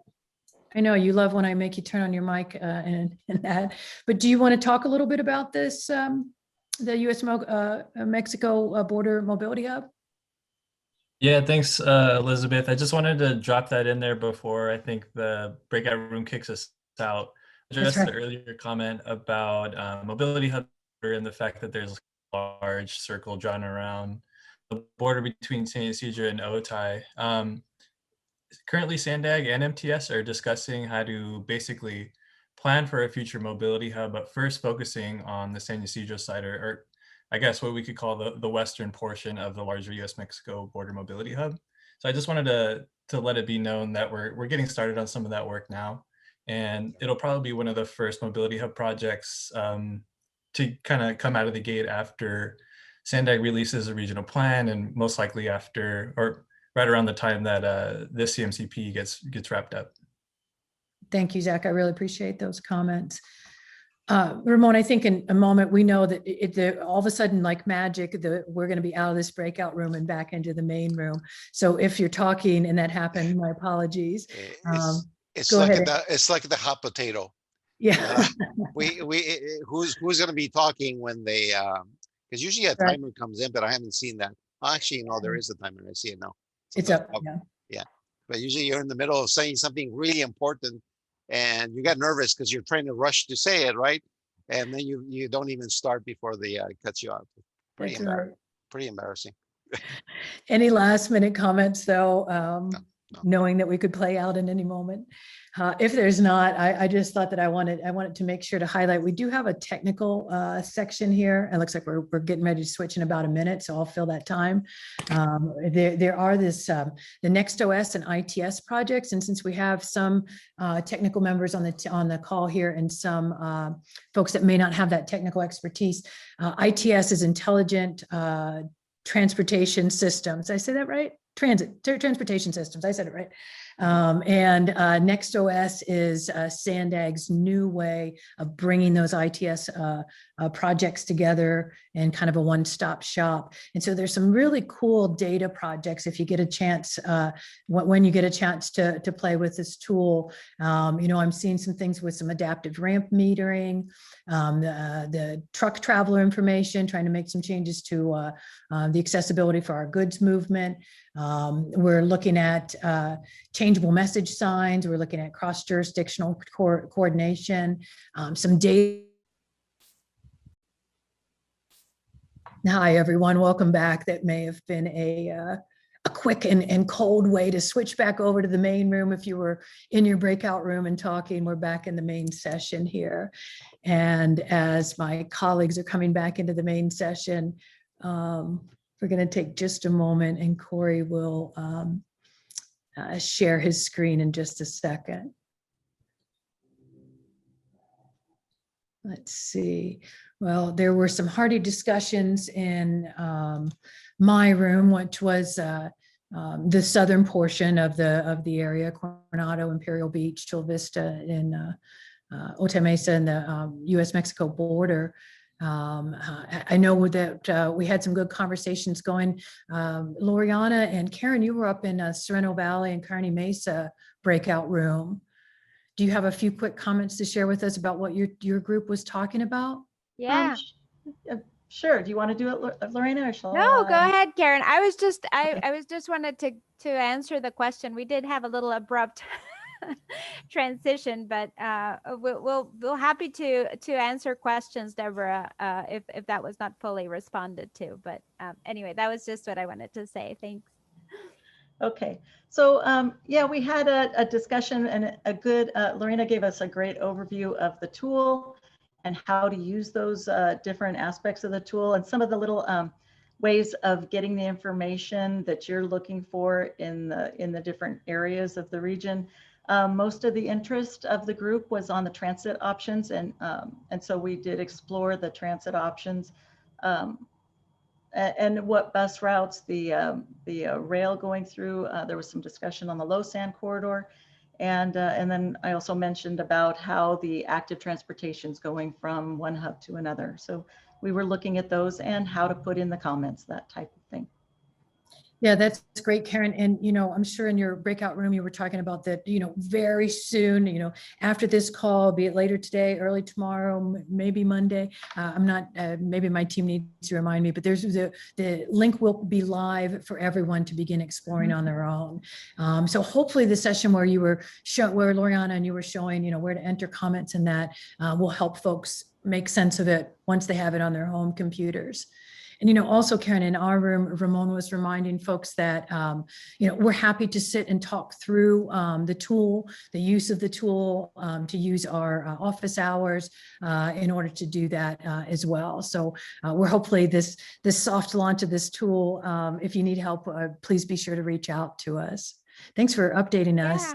And actually, maybe let me talk a little bit about timeline, because we did talk about that. We got questions about the exact timeline. And so I wanted to go over that in more detail with the entire group. So we're talking today about this beta, the soft launch. And so the comments that we want from you the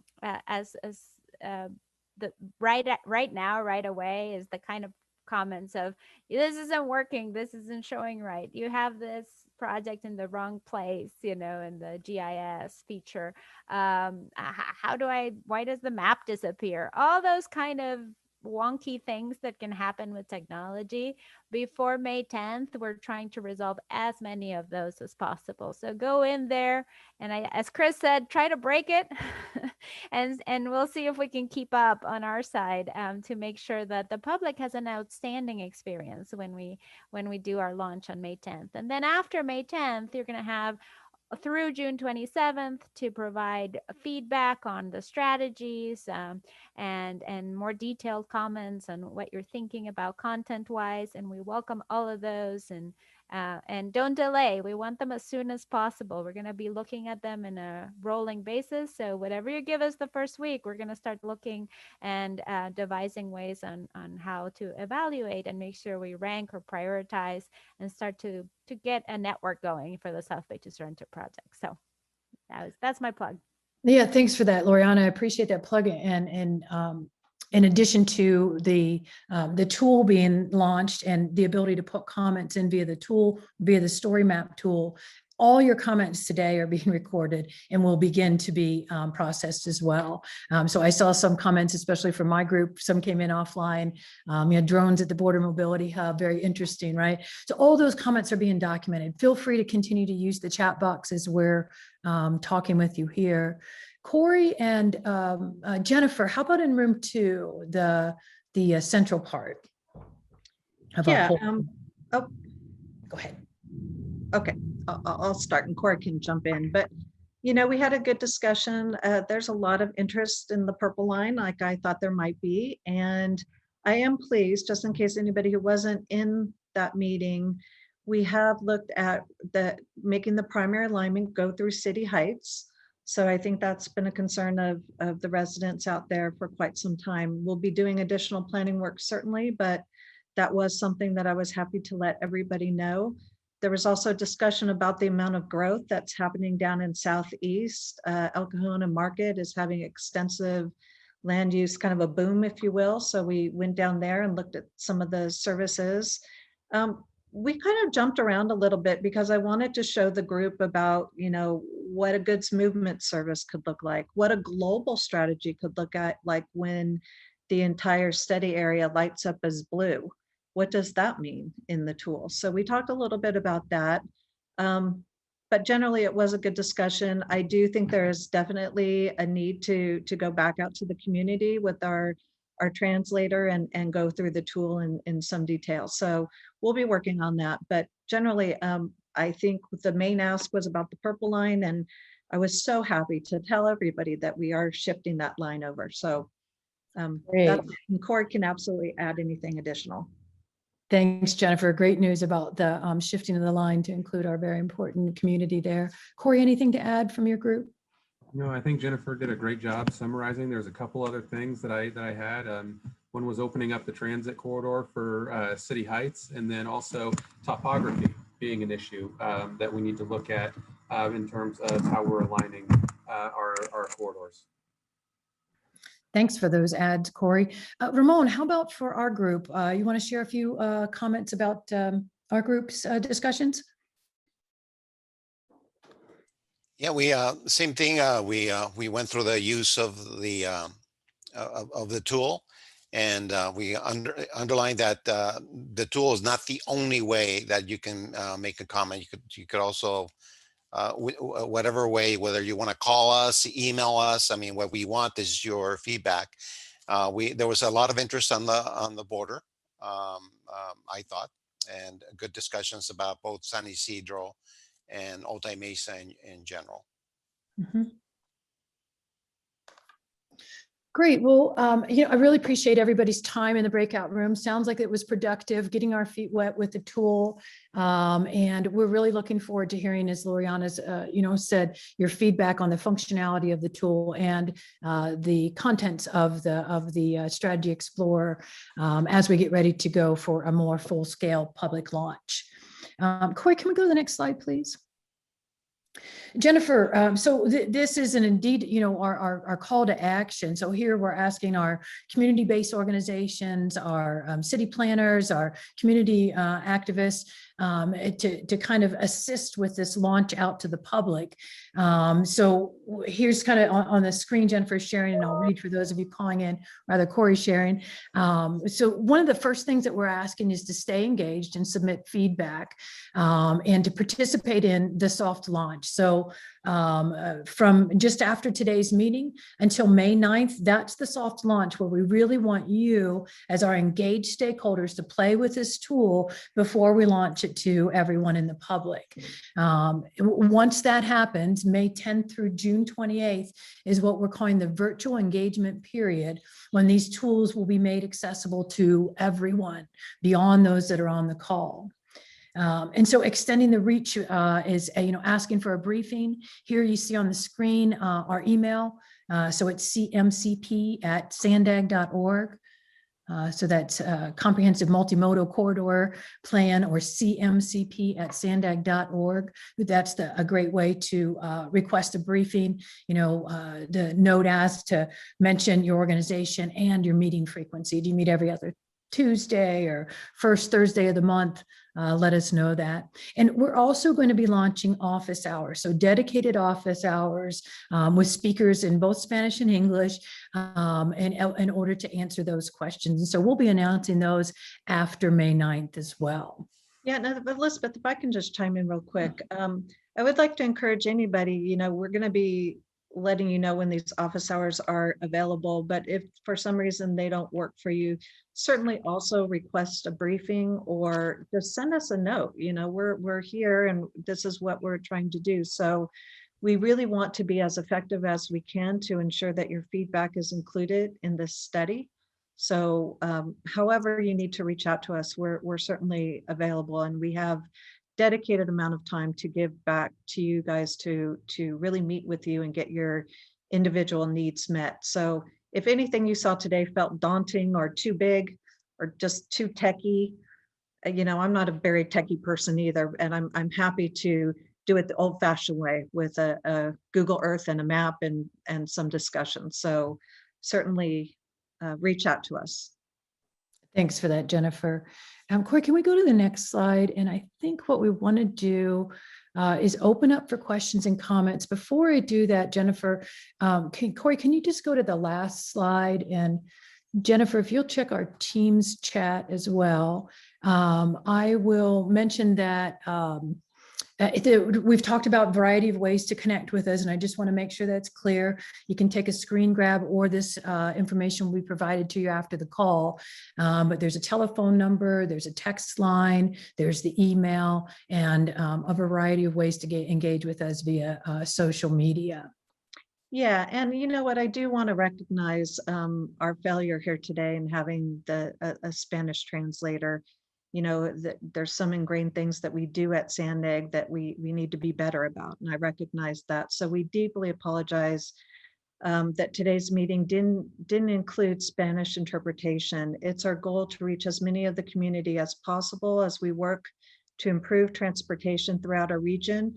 And today we recognize we fell short. And you know, at Sand Egg, it's a new Sand Egg, and this is not something that we wanted to have happen today. So we're very sorry. In the near future, we'll be hosting a follow-up meeting, which will include Spanish interpretation. We do appreciate everybody who participated today and the feedback that we've received. So again, I personally apologize, and I know the team is deeply upset about this today. So we'll be doing better in the future. Thanks for that, Jennifer. And I think with that, we have just about 5-ish minutes left on our time. I want to thank everybody for hanging with us today, for the length of time that we did. 2 hours kind of flew by for me, so hopefully it did for you. But I do want to open the floor to just sort of some general questions. And so if you feel comfortable, turn on your camera and raise your hand, or you can type in the chat. Any additional questions as we close out these, or comments as we close out these last few minutes? If you have a question or comment, I will look for hands being raised, or you're welcome to turn on your camera and wave at me. Hey, Elizabeth. It looks like on the chat box, we have a comment that says that Esperanza would like to make a comment. So if Esperanza is ready, I can go ahead and unmute her and she can speak. Perfecto, gracias. Esperanza. Sí. Sí, si quisieras hacer un comentario.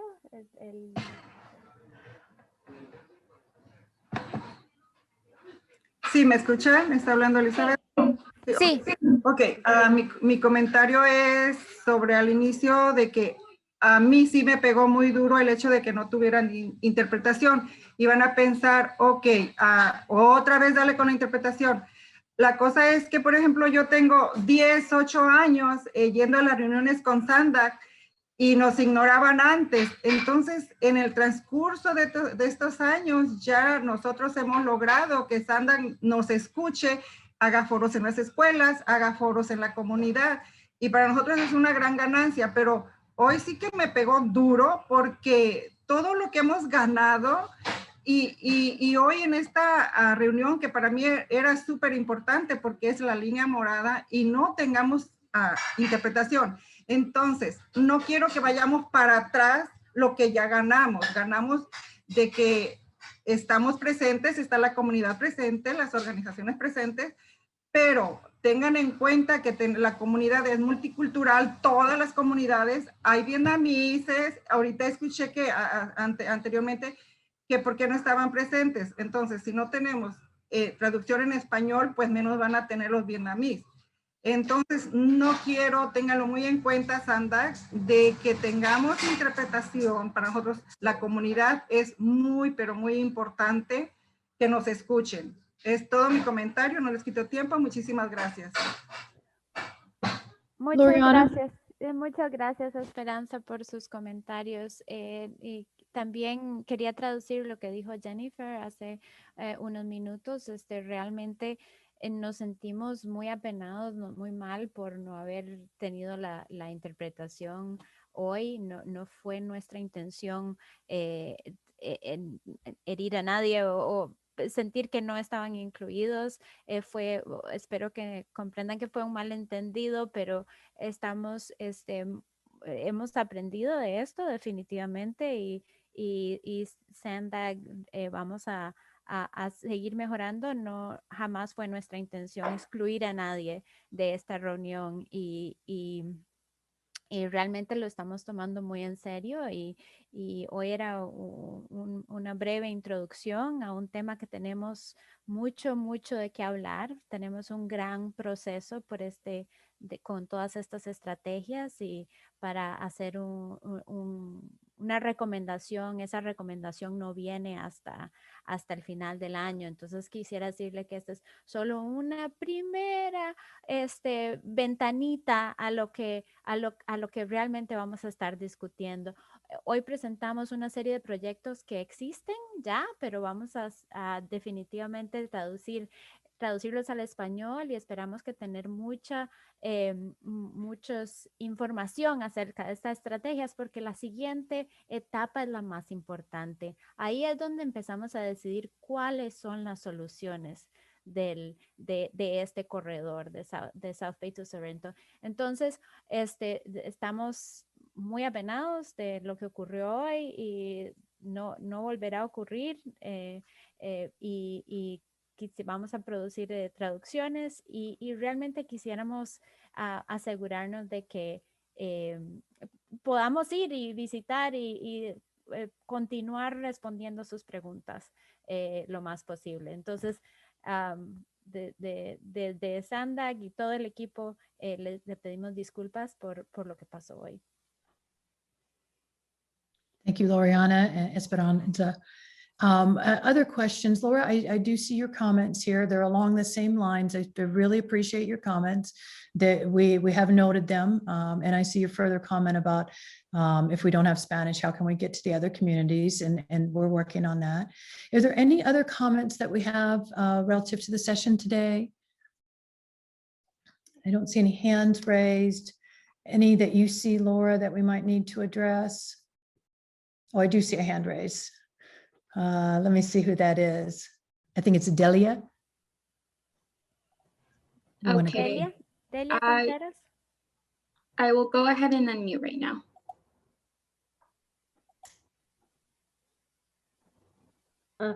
Gracias. My comment is like next time, please explain very well the map, because it's really hard to understand what they say. It's hard to know everything. So the guy, he's very nice, but he's do everything fast, and it's hard to know the technology, and then he do everything fast is very hard. So I'm trying to speak with my English, but I'm really sad for this situation. We are here for years, like Esperanza say, but please take in consideration my community, City Heights. When I have my grandkids, when they are little, I have in custody 4 grandkids. Always they ask me why we don't go for any place, because we don't have money for the ticket for the buses. So they bring the purple line to my community is something good. I have my baby grandson, when I have him in custody, have 4 years. Now is at the Marine, and he was here last 10 days. Now he's in Japan, and he visited my house, because we lose our house when I had them in custody. And he said everything is same, nothing changed. That's very sad. When the kids are here, you grow up, they saw everything same. Maybe you don't have the same feelings, but our community like have these feelings. I would like the people, the kids saw some change in City Heights. Thank you. You know, I hear you, and I think that you're a grandmother, not only to those 4 that you have the custody of, but to many people in your community. And we appreciate you stepping up and speaking for those folks. And we've heard your voice today. So thank you for that. And Jennifer, Lord.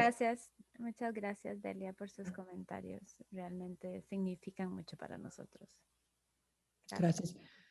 Jennifer, with that, I think we are just past our 4 o'clock hour. We'll ask folks to watch emails. If you were forwarded this invitation from a member of a community organization, they'll be forwarding information out to you as well.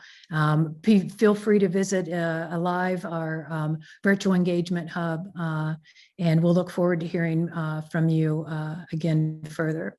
Jennifer, any closing comments? No, I just want to say again, thank you for your time, and we'll be in touch, and you'll have lots of opportunities to interact with us. So get ready. The tool is fun too. It looks scary, but trust me, it'll be fun once you get in there. So thank you again. Have a good afternoon, everyone. Thanks, everyone. Have a good evening. Take care. Bye-bye.